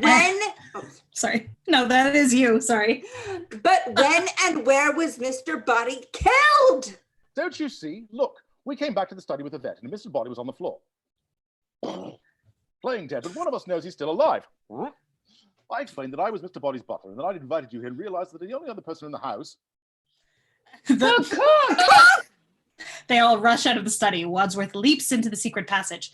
Interior of the kitchen. They all arrive in the kitchen, stop dead. Then, plucking up his courage, Mr. Green flings open the cupboard door, and Wadsworth, enacting the cook's death, falls into his arms. By now, she was dead. We laid her down with our backs to the cupboard. One of us slipped through the same secret passage. Again? Of course, back to the study! Interior, the study. Wadsworth rushes to the study and over to the secret panel. As ever, he mimes the sequence as he describes it. They watch from the kitchen doorway. The murderer is in the secret passage. Meanwhile, Mr. Body has been on the floor. He throws Mr. Green on the floor again. He jumped up. He picks him up again, then discards him by throwing him down again. The murderer comes out of the secret panel. He does it. Picked up the candlestick. He mimes it. Then he pushes Mr. Green out into the hall, interior hall, shooting towards study and library doors. Mr. Body followed us out of the study and into the hall looking for an escape, and the murderer crept up behind him and killed him. He hits Mr. Green on the head and knocks him down again. Mr. Green leaps up, breaking away from him. Will you stop it? Interior, lobby outside kitchen, shooting towards bathroom. Then the murderer dragged him into the toilet. Wadsworth illustrates this by throwing a gibbering Mr. Green into the bathroom. And then nonchalantly rejoined us beside the cook's body in the kitchen. It took less than half a minute. So who wasn't with us the whole time in the kitchen? Whoever it was, is the murderer. He races past them, exits frame. A moment later, they rush after him. Interior, the study, shooting towards weapons cupboard and doorways. Wadsworth enters frame from the right in front of the cupboard. And we put the weapons in the cupboard and locked it and ran to the front door. They see him coming and all hurry after him. Interior, the hall. Pan with group from study door to front door and back into the hall to the front door. So throw away the key. He flings open the front door, exterior front door, shooting towards the house. The motorist. I didn't throw the key away. I put it in my pocket. And somebody must have taken it out of my pocket and substituted another. We were all in a huddle. Any one of us could have done that. Precisely. He slams shut the door. Interior, the hall. Wait a minute. Colonel Mustard has a top secret Pentagon job. Mrs. White's husband was a nuclear physicist, and Yvette was a link between them. What is your top secret job, Colonel? I can tell you. He's working on the secret of the next fusion bomb. How did you know that? Can you keep a secret? Yes. So can I. Mrs. White speaks with mounting excitement. I begin to see how it was done.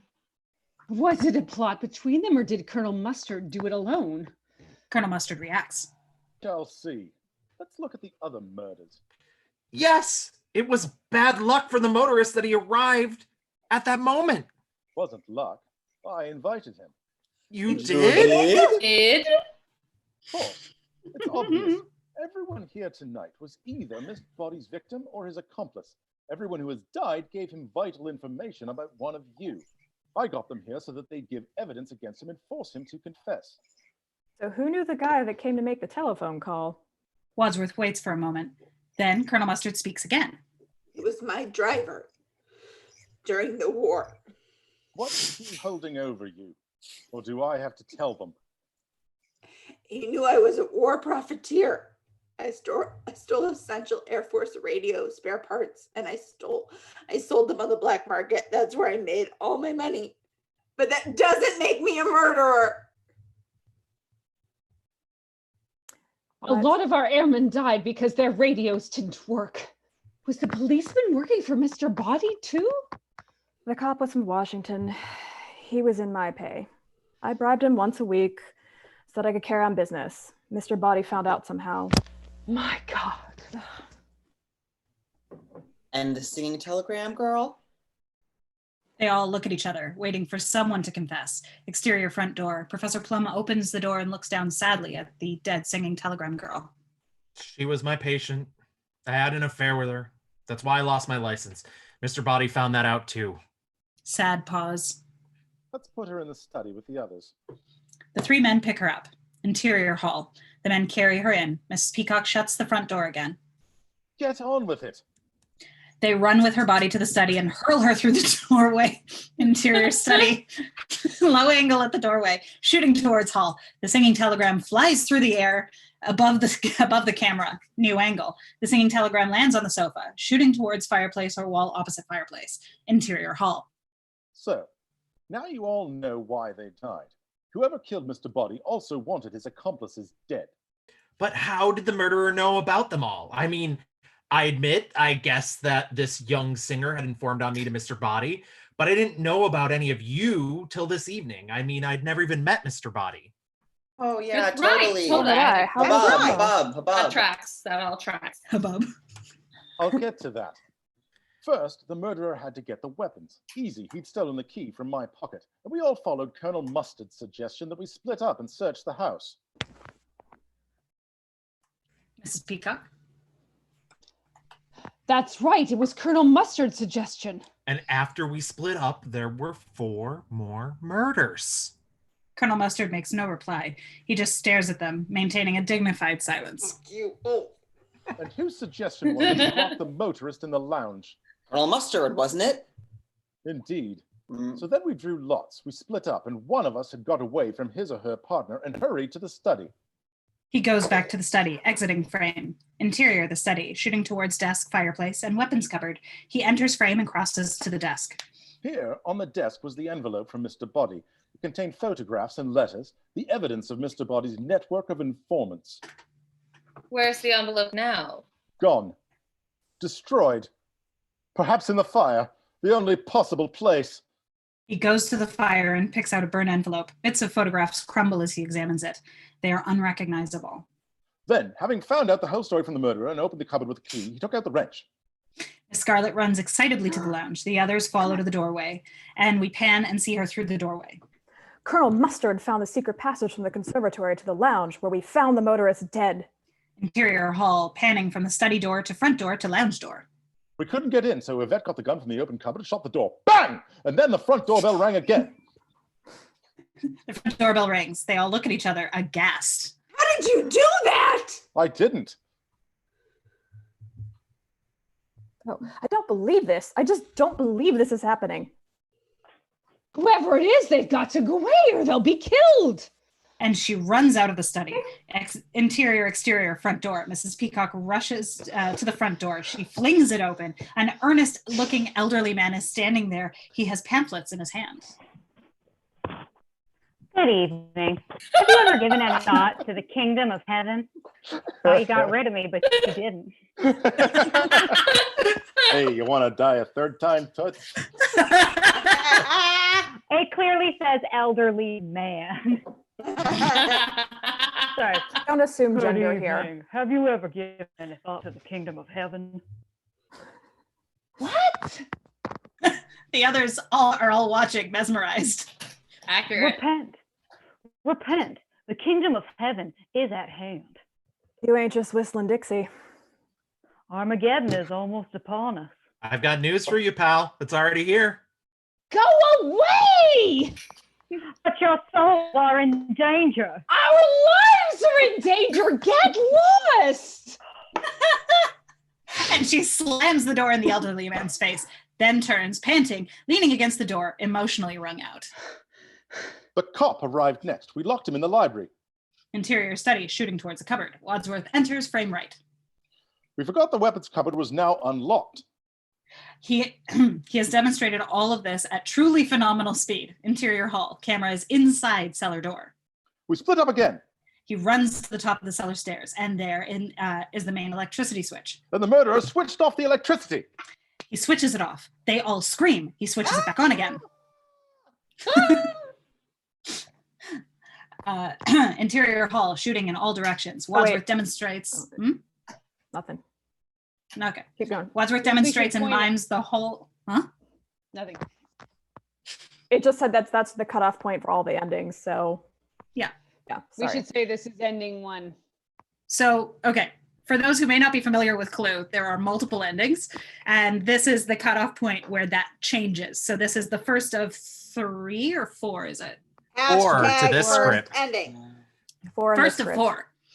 So in ending the theaters, A. it was only 3. So everyone tonight, you get a bonus ending. Fun fact. Ending. Fun fact, the 4th ending tested too dark. So get ready. Buckle up. Oh, then I don't know what's coming. Excellent. So here we are So- with the first of 4 endings. Interior hall, shooting in all directions. Wadsworth demonstrates and mimes the whole of the next speech as he describes what happened.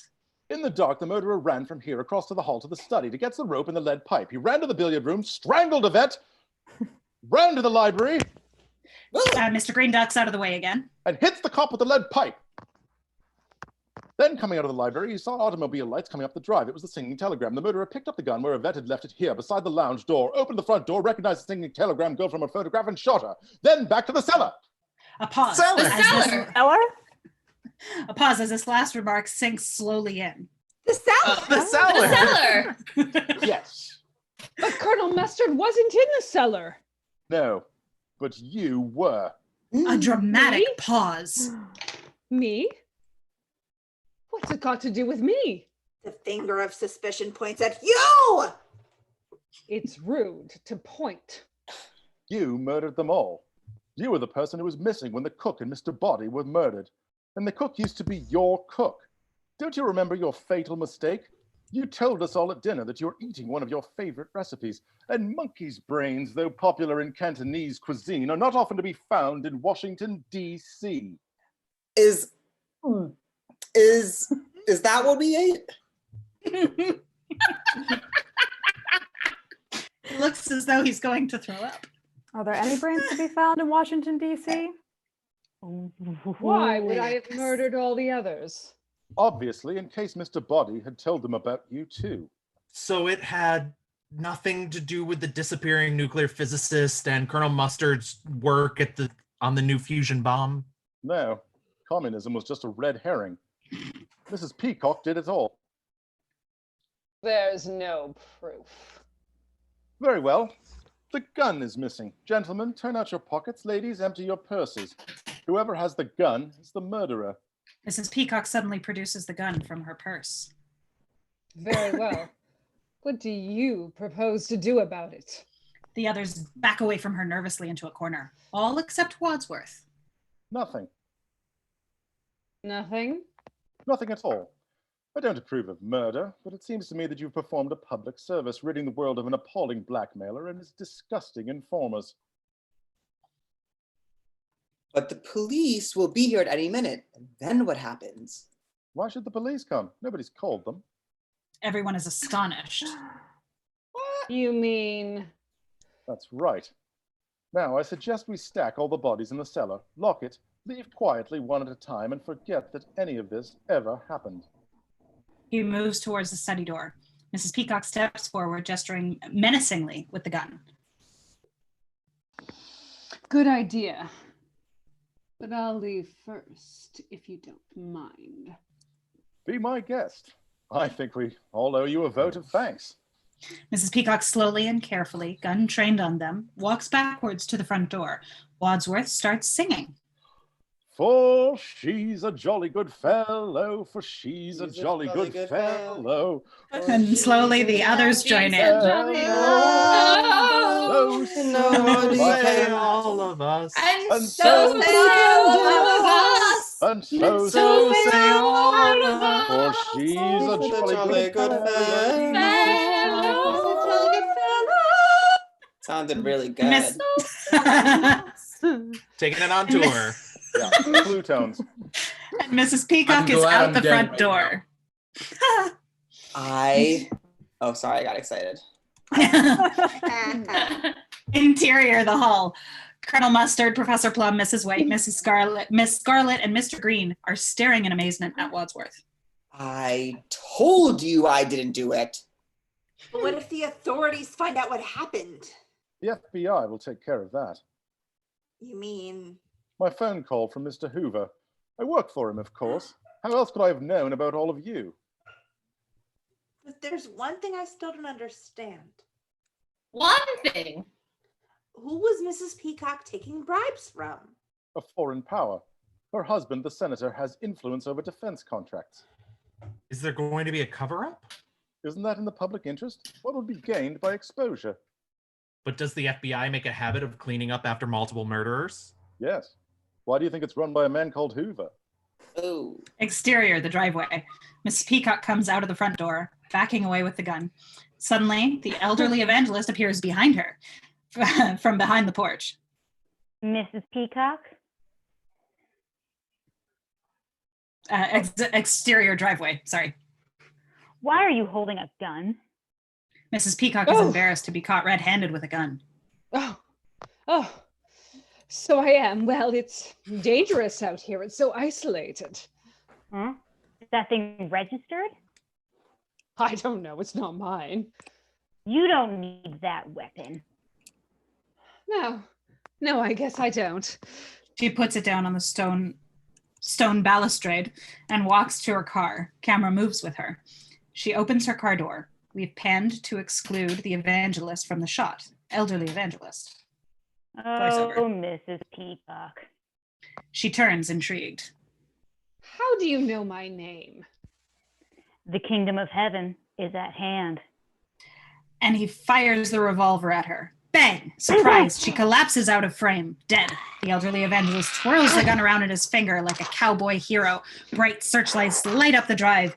From out of the surroundings comes several cops and FBI agents, guns in hand. Wadsworth, all clear. Wadsworth and the others rush out into the porch. I got her.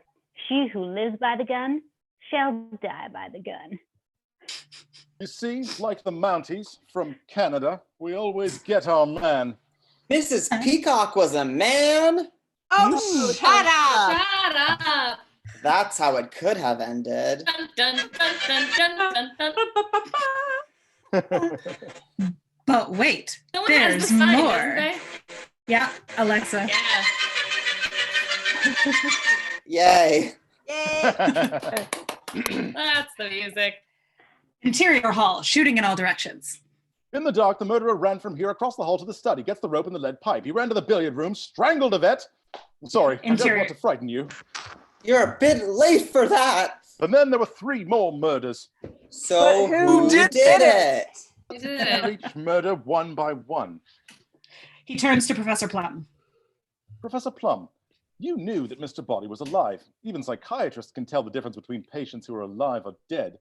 You fired the gun at him in the dark and missed, so you pretended he was dead. That's how you were able to kill him later, unobserved. That's right. He was the missing person in the kitchen after we found the cook dead. But he was with us in the billiard room when Yvette was screaming. If that's how the cook was killed, how did he do it? I didn't! You don't expect us to believe that, do you? Wadsworth turns to face her. I expect you to believe it. You killed the cook. She used to be your cook, and she informed on you to Mr. Body. She made a fatal error, don't you remember? He runs to the dining room. They follow. Interior dining room, shooting towards kitchen end. Sitting here at dinner, she told us all that she was eating one of her favorite dishes. And monkey's brains, though popular in Cantonese cuisine, are not often to be found in Washington, D.C. Is that what we ate? He looks as though he's going to throw up. Are there any brains to be found in Washington, D.C.? That's my line now. Oh, shit, sorry.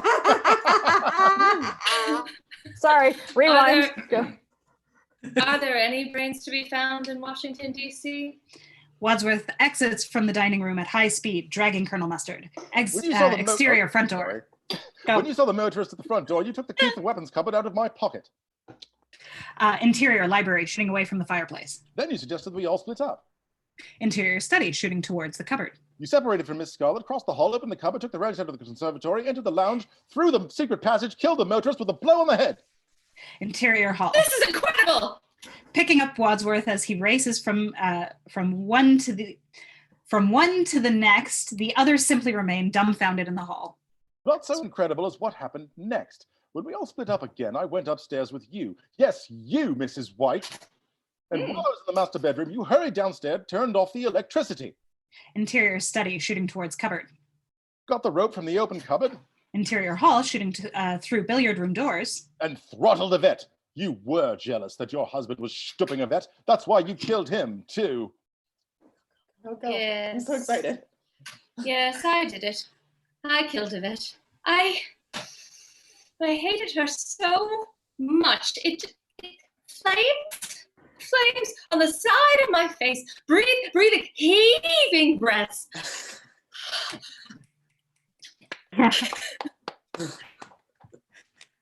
Brava.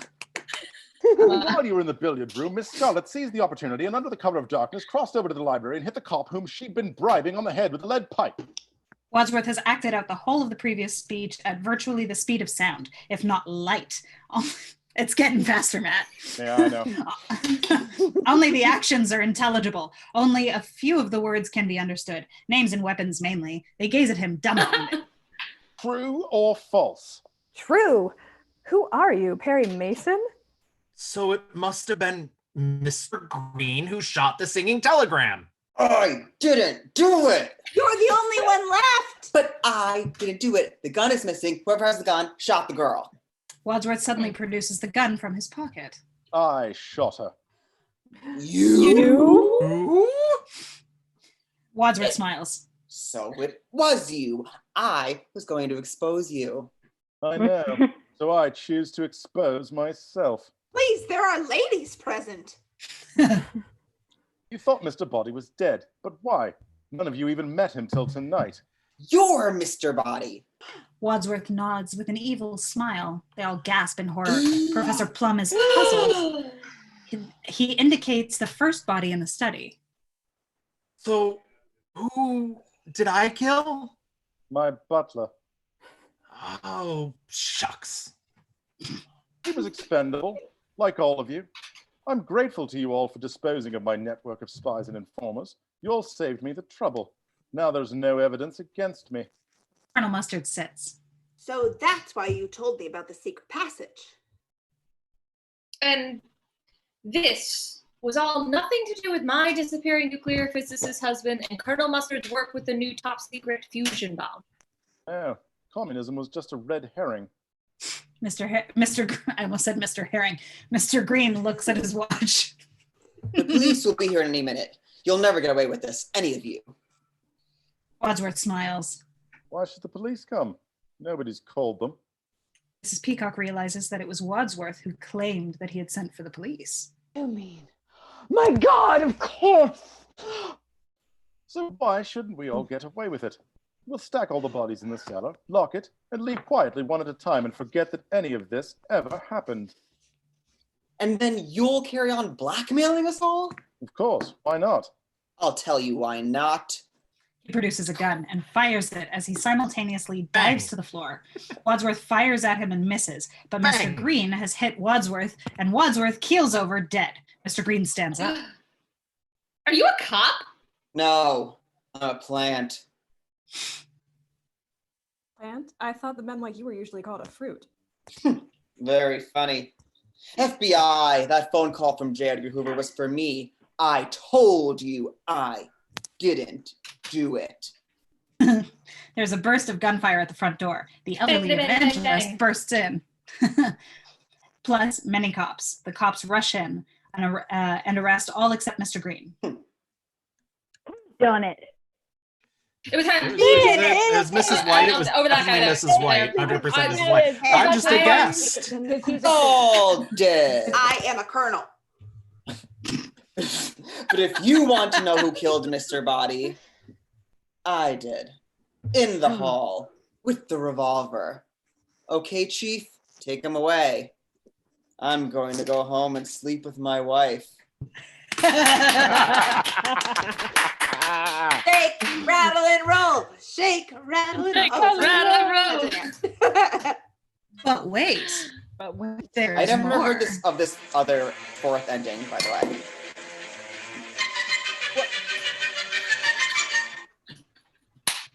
And the endings are out of order from how they were in the film. Oh Yeah, that's the final Well, one. if you went to the theaters, you actually got a different You ending didn't depending know. on what theater you went to. Really? Yeah. That's Yeah. so exciting. Hands up. No, who it actually pissed people saw off. this movie. Who actually saw this movie in theaters? In theaters? Who was No. old enough to No. see it in theaters? I've only seen it in repertory. I'm very jealous. All right, Matt, Yeah. invisible high five. All right, Yeah, props to you guys. let's do Alright. the Ariel. next ending. We Yeah. continue. Interior Yeah. hall, shooting in all directions. Matt, In the take it dark, the away. murderer ran from here across the hall to the study, gets the rope and the lead pipe. He ran to the billiard room, strangled Yvette. Interior hall, Wadsworth demonstrates and mimes the whole of the next speech as he describes what happened. Ran across to the library and hit the cop with the lead pipe. Then coming out of the library, he saw automobile lights coming up the drive. It was the singing telegram. The murderer picked up the gun where Yvette had left it here beside the lounge door. Opened the front door, recognized the singing telegram girl from her photograph and shot her. Then ran back to the cellar. The cellar. Cellar? The cellar? Yes. But Colonel Mustard wasn't in the cellar. No, but you were. Me? What's it got to do with me? You did it. You and Professor Plum together. You were in league with each other. The others gasp, astounded. Wadsworth explains to them. Think back. Mrs. Peacock was missing when the cook and Mr. Body were murdered. And the cook used to be your cook. Don't you remember your fatal mistake? He runs to the dining room. They follow. Interior dining room, shooting in all directions. Wadsworth sits in Mrs. Peacock's chair. Sitting here, you told us all at dinner that you were eating one of your favorite recipes. But monkey's brains, though popular in Cantonese cuisine, are not often to be found in Washington, D.C. Is that what we ate? He looks as though he's going to throw up. Kristy, you take this one. Okay. Are there any brains to be found in Washington, D.C.? Mrs. Peacock is trembling with anxiety. She was my cook. I don't deny it. That doesn't prove I murdered anyone. And what's that got to do with me? Wadsworth turns on Professor Plum. You knew that Mr. Body was still alive. Even psychiatrists can tell the difference between patients who are alive or dead. You fired the gun at him in the dark, but missed. Then you dropped the gun, pretended he was dead so that you could kill him later, unobserved. You were missing in the kitchen when we found the cook dead, and that's when you did it. The other 4 murders were easy. Luck was on your side. You drew lots to search the house together. So while we were all occupied searching the rest of the house, you burned the evidence, killed the motorist, then switched off the electricity and killed the others. So it was all nothing to do with the disappearing nuclear physicist and Colonel Mustard's work on the new fusion bomb. No, communism was just a red herring. Mrs. White is still puzzled. But why did they kill all those people? We did it! Wadsworth ignores their denials. There's no other possible explanation. Professor Plum is thinking fast. I think there is. Thinking, he walks slowly out of the dining room through the swing door into interior the kitchen, shooting in all directions. Professor Plum comes into the kitchen, the others behind, agog, hanging on his every word. Professor Plum stares into the kitchen cupboard, then turns to face Wadsworth. I think there is, Wadsworth. You and he crosses the kitchen table. When we drew lots, you held out the matchsticks in your hand. You could have made sure we went to the cellar together. It's a frame-up. No, it isn't. Professor Plum remains calm. He smiles. I'll tell you how we find out. The gun is missing, right? Everybody turn out your pockets and purses. Whoever's got the gun shot the singing telegram. Wadsworth suddenly produces the gun from his pocket. Very clever, Professor. The others stand back, aghast. Miss Scarlet stares at Wadsworth. You killed that girl? He killed all of them. Mr. Green is one step behind. He did? Of course. He knew every detail about us all. Who brought us here, and Mr. Body and all the victims, who had the key to the cupboard with the weapons? Colonel Mustard steps forward, thinking furiously. But he said the cook was murdered when we were all standing in the library doorway with Yvette. So it couldn't have been Wadsworth. He was there beside me. Wadsworth smiles. But I was lying. That's not when she was murdered. I killed the cook earlier on, when Mr. Body was on the floor in the study and you were all clustered around him. It took no time at all. You see, as Professor Plum realized, I knew about the secret passage from the study to the kitchen.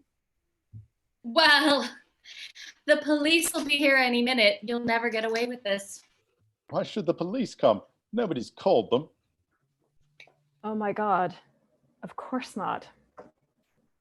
Why did you do it? Would you believe me if I said it was to rid the world of an appalling blackmailer and his disgusting informers? No. And you'd be quite right. No. All my life has been spent in a struggle for perfection. I tried to be the perfect husband, but my wife killed herself. I strove to be the perfect butler, but I was driven to killing my employer. So I resolved that in doing so, I would commit the perfect murder.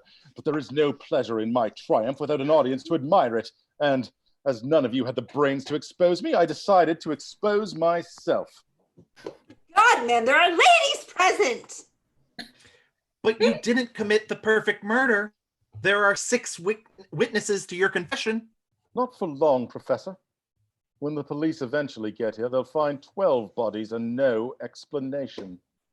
12? There's only 6. Wadsworth laughs like a maniac. Clearly, he has flipped his lid.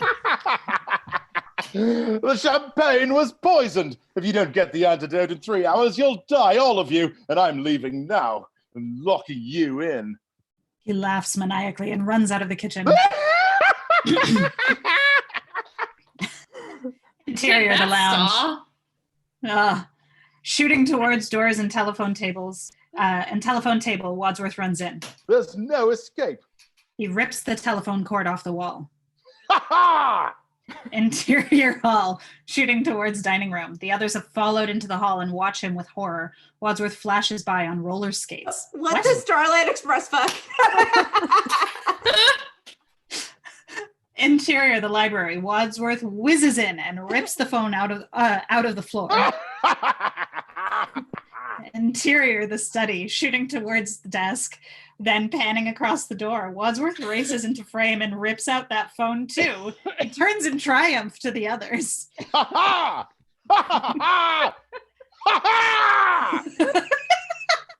Doorbell rings. They are all surprised and wary. Don't move, any of you.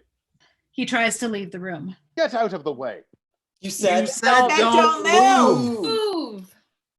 Interior hall, shooting in all directions. Wadsworth hurries to the front door, gun in hand. He opens the door. The elderly evangelist, I got it, stands there. Told you to get lost. Yes, but... Wadsworth reveals the gun. Ram, you stupid old... The elderly evangelist, why is that so hard? Lunges at Wadsworth expertly and grabs his wrist. In the struggle, the gun goes off. Several cops appear from just out of sight and burst in, guns at the ready, overpowering Wadsworth. The 6 guests rush out into the hall, screaming. We've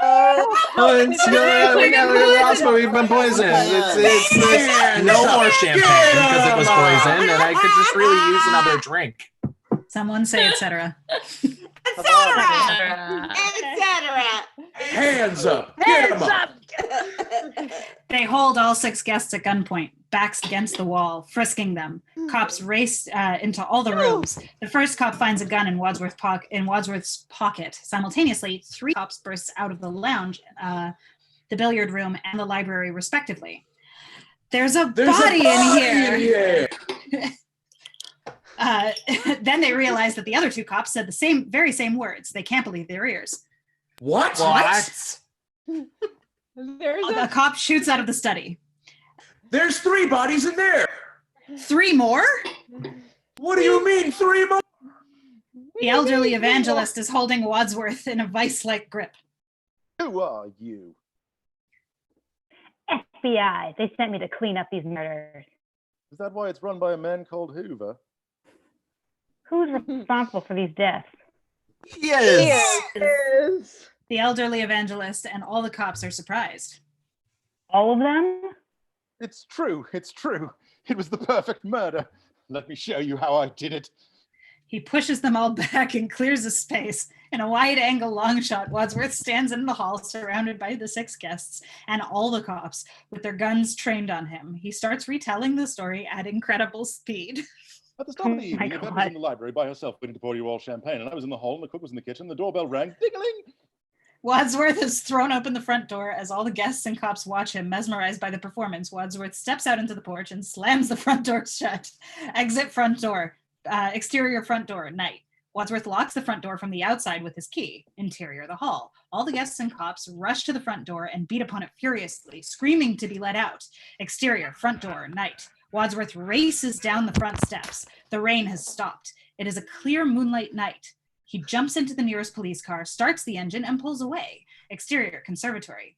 As he disappears, the guests and cops burst through the conservatory glass and out into the garden. Interior, exterior, the police car. Wadsworth is driving along, smiling. Suddenly he sniffs. There's a familiar and unpleasant smell. Then he hears a sound. Grrr! Sorry, best dog I could do. Wadsworth looks in the rearview mirror. Teeth snapping. He turns, and there are 3 dogs waiting to pounce as they leap towards him. Ooh! And that is the end of that one. It's like urban So is that legend. the one that they didn't show then? No, Yeah, that's the one they never one showed. more. That was too dark. Like, What do you say, guys? It's Should the we do last this one. Eaten one more by time? dogs. Tim Curry eaten by dogs. We got one more. Show it to your All right. kids because it was PG-13. But here's what really happened. Are you ready for this, Matt? Sure. All right. Interior hall, shooting in all directions. In the Again. dark, the murderer ran from here across the hall to the study, gets the rope and the lead pipe. He ran to the billiard room, strangled Yvette.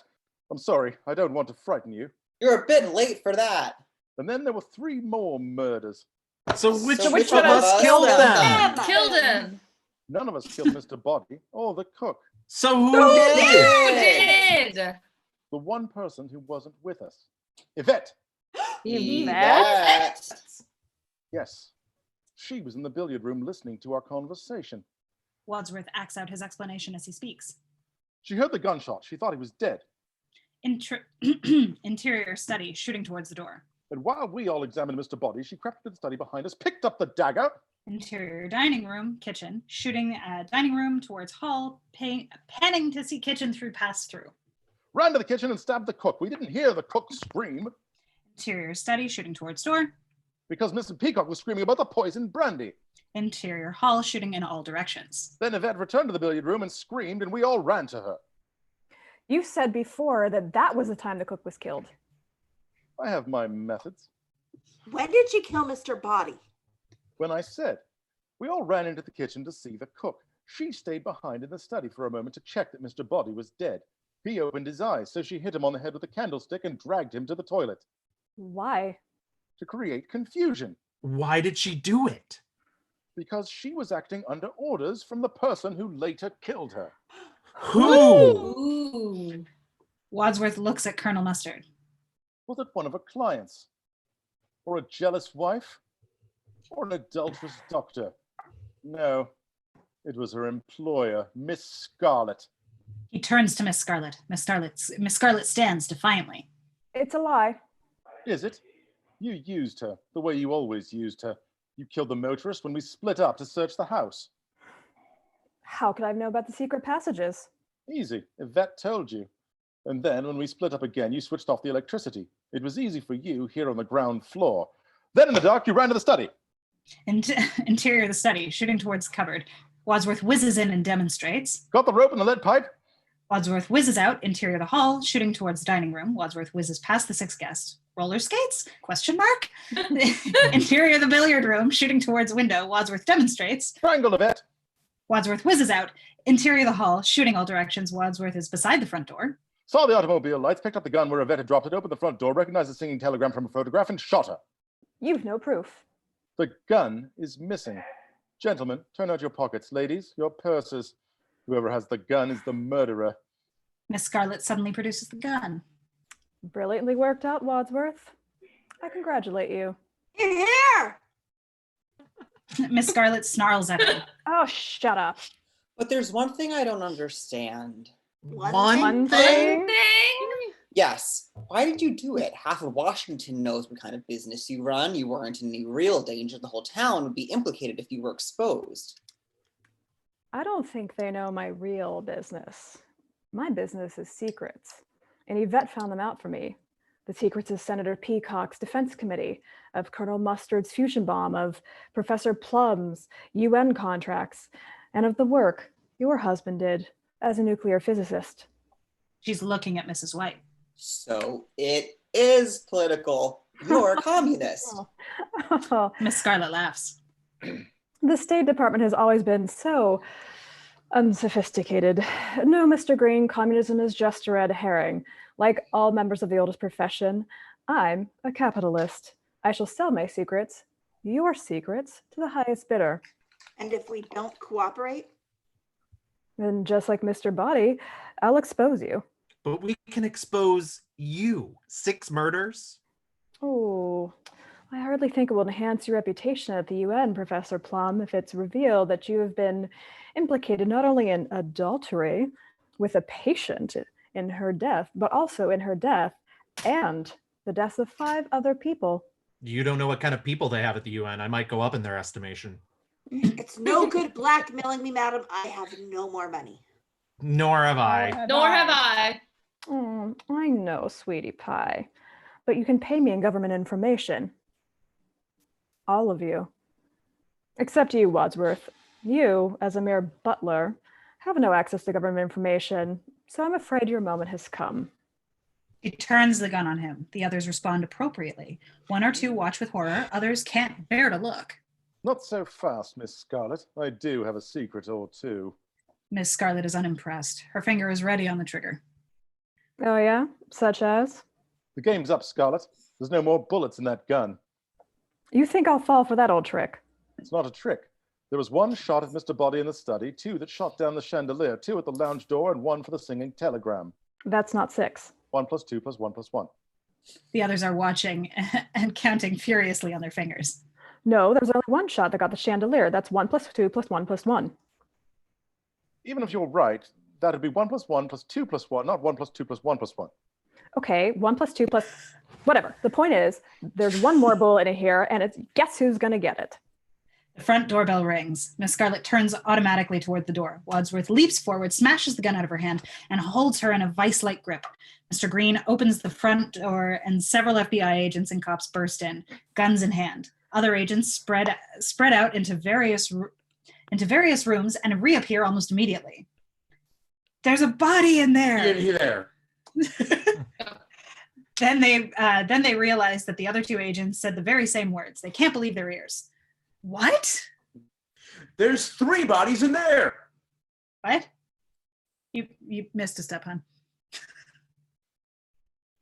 Doesn't matter. Whatever. Don't worry about it. Whatever. 3 more. A cop shoots out of the study.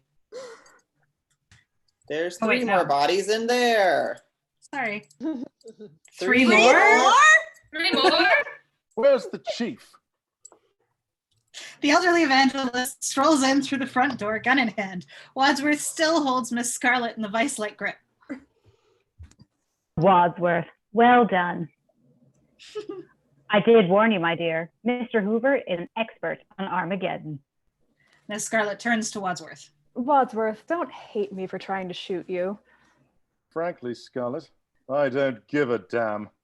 I was trying to tell you, there are no bullets left. See? He pulls the trigger. The gun goes off.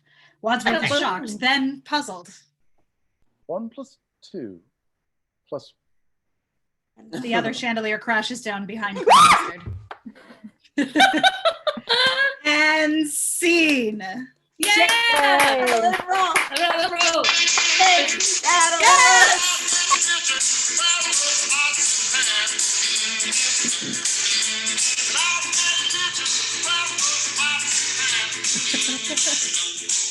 It's really too bad we don't all have clue cards with our faces on the other side. No. Like, It is a Mr. shame. Green was I'm played by. Killing me that I thought of Yeah. that. Yeah. Ow. Yeah, I know. Gotta get Please this out say. of my hair. Yay! No. He's got them ready for us. Yeah. Good job, Congratulations, everyone. Hey. Round of applause for all of us. That was amazing. Yeah. That was a Thank you. Herculean task. Can I I just don't say even that think was Tim Curry had to read it all at once. Yeah, I can I- genuinely don't care if anyone else had fun with this other than us. If anyone's still watching, good for you. Also, There can I are just say, There's can I still just- 30 people watching. No. can I just say One of And them is people have clearly been me. commenting. a special Oh my shout God. out to Matt. Are the people for nailing commenting? Holy Wadsworth. shit. Yeah, seriously, Matt. Can we like Bravo. give a hand? to Yay, Matt! Bravo. That fucking hardest I job. honestly And think also- Ariel had it just as bad. The stage directions in this thing are madness. Yeah, Ariel, Oh you my really God, killed yeah. it. That was Yes, Ariel. Yes. I read through it the first time. I was like, ooh, okay. I was like, Yeah. well, Yeah. So supposedly no one has ever actually seen that ending. It's in a vault somewhere, and It's- the only I don't know if it was shot. no, it was Was it because shot? the They novelization of filmed it, Clue okay. had pictures of Wadsworth in a car with the dogs, Oh. and so that's Oh, all okay. anybody Gavin, knows do you about it, own other than the this? script. but it I was that do they thought it not, was sadly. they thought it was too dark for him to be just like a complete sociopath. Like, It is fucking dark. Which was weird, My because we're God, still yeah, all also murdered. the part where he's like, also One my of them's wife gotta does be a exist and sociopath. she did kill herself. That wasn't bullshit backstory. That was real. And Yeah. it was just like, whoa. Yeah. It's I don't dark. ask for much. I just don't want to see a movie where Tim Curry gets eaten alive by dogs. You don't? While still smelling like Fair shit. man. So I- weird. Man. I, for one, had We lots of did fun. it! I'm just seeing all of these comments, and people are like chiming in. John's been doing like social moderating this whole time. And Oh, it's thank like, God. Jonathan. Oh, Look, I died 3 times, and I had a lot of space in between my characters, so I may as well be useful in other ways. yeah, But yeah. You guys, it was real. I was very impressed. I thought everybody did really That was terrific. so much I fun. actually got to Multiple giggle. murders. Let's I'm have sorry, it. guys. John and Alexa had to Yeah. get killed Thank over you. and over and Also, over. you guys cowboy died hat beautifully. reveal. The cowboy hat reveal Yeah. was perfection. That was Seriously, awesome. Thank that you. was hard. So That was- Solid. Oh, this little old thing? This whole thing. You painted whole characters. I appreciated it. To come to this literally after Yeah. finding out that my basement is literally flooded was just an Oh my absolute. God, treat. yeah. oh, my good. God. I Okay. had a rough fucking couple of weeks. Oh my I had such a God. nice time doing this. My basement has metaphorically flooded. I hope my mom stopped The watching. thing I was like, guys, my Colonel basement Mustard, flooded. what's that line but about? not in the What's that good line way. whenever? Not in the good way. What was I going to say? No, Kristy, you just said your metaphorical Don't basement. make me repeat the Colonel dirty Colonel joke. I'm Mustard, hoping my what mom was that? didn't What was see. that line that you kept saying to about exposing oneself? Good God, there are ladies. No, that wasn't me. It No, was, Good that God, was there are somebody- ladies present. There we go. That's what I Yeah. needed. by the way, sorry I kept forgetting missing my lines because when my script closed on me, like I opened it up and it was glitching out when I opened it on my computer. So I was trying to catch up the whole time. So that's why there'd be like a pause. I'm like, where am I? Okay, that's my line. So sorry about It's that. okay. What I discovered is if I double tap on my iPad for whatever reason, it would jump to that missing page 22. Yeah, same. And I don't Yeah. know why. It Well, was I had it here awful. so I could stream there and keep looking at the camera, but then have my Yeah. phone set up. Yeah. And then I bumped something and it like bumped me out of the app. And I tried to open it up again and it just kept loading and loading and loading. Mhm. So I was like frantically trying to find my place. I'm like, you have to open it online now. So, oh well. Sorry. Hey, very It good was all friend. great. I have Friends, to now I'm gonna say, go this is hang out really- with my boyfriend Yeah. who's been I kept very seeing him bored. walk I have to back and say- forth. But very Okay, seriously, yeah. if we do Knives Out, I am in. I will happily be. Same. I think I Totally might collect have it to well. call. I think I have to call Daniel Craig for Knives Out because I got to do the Southern accent. I did actually contemplate not doing the British accent, but doing the Daniel Craig Knives No, accent. you Yeah. nailed it. Amazing. It was your Tim Curry was so Oh, good that I was So like getting good. upset. Oh my about it. God, yes. Yeah, it was That great. honestly makes me think you need to be Daniel Craig and be like, well, I do say, I do declare. I'll just do keep declare. I'll keep doing live reads if I keep doing stupid accents. A part of me kind of feels like if we do Knives Out and we don't offer Daniel Craig to Phil Noble Jr., he's going to murder me. Yeah. So okay. we'll see. Yeah, do it. All right. But- I call Jamie Lee but- Curtis. Anyway. Everyone, you've But- been an absolute pleasure to s- work with tonight. Thank you so Yeah. much, Ariel. Meeting Thank you everyone I for hadn't met watching. before. It's been great. Thank you all. Thank you, And everybody, for everyone. everything. Thanks, everyone. I mean, bless your hearts, honestly. We really Yeah, did thank have you. fun. It was a Flames? lovely Yeah. night. On the Thank you, side of my Ariel. face. Thank you, Ariel, for bringing us together. Yeah, thank you, Ariel. Side of my face. All right. And, Thank you guys uh, for doing this. I'm right. really happy you had a good time. I suspect, I don't know. Thank you for giving up so much time to doing this, but I'm glad you had fun. I'm glad I people don't know really if you had busy a good noticed, right now. I got nothing else going on right now. Yeah, we're all trapped The whole show. inside. Yeah. That's right. Hopefully, we made Yeah. other people Yeah. I forget can't that they're leave my trapped house. inside for a hot minute. Yes, exactly. I like having a reason to dress up and be silly. This was really Yeah. fun. Yeah. Yeah, I'm gonna go indeed. peel I this mean- makeup off my face now. Good night. Same. Same. Too much makeup. Bye, Good night, guys. everybody. Thanks, Yeah. Ariel. Bye. Thanks, everyone. Good Bye. night. Bye. Did everybody just leave then? Yeah, I guess so. Bye. And now our 4-person version of How Waiting do for I- the Godot. Olive. I can smell my boyfriend making food. I'm hungry now because I've had too Go much. forth drink. and eat. Good night. Bye. Good night. Bye, guys. Good night.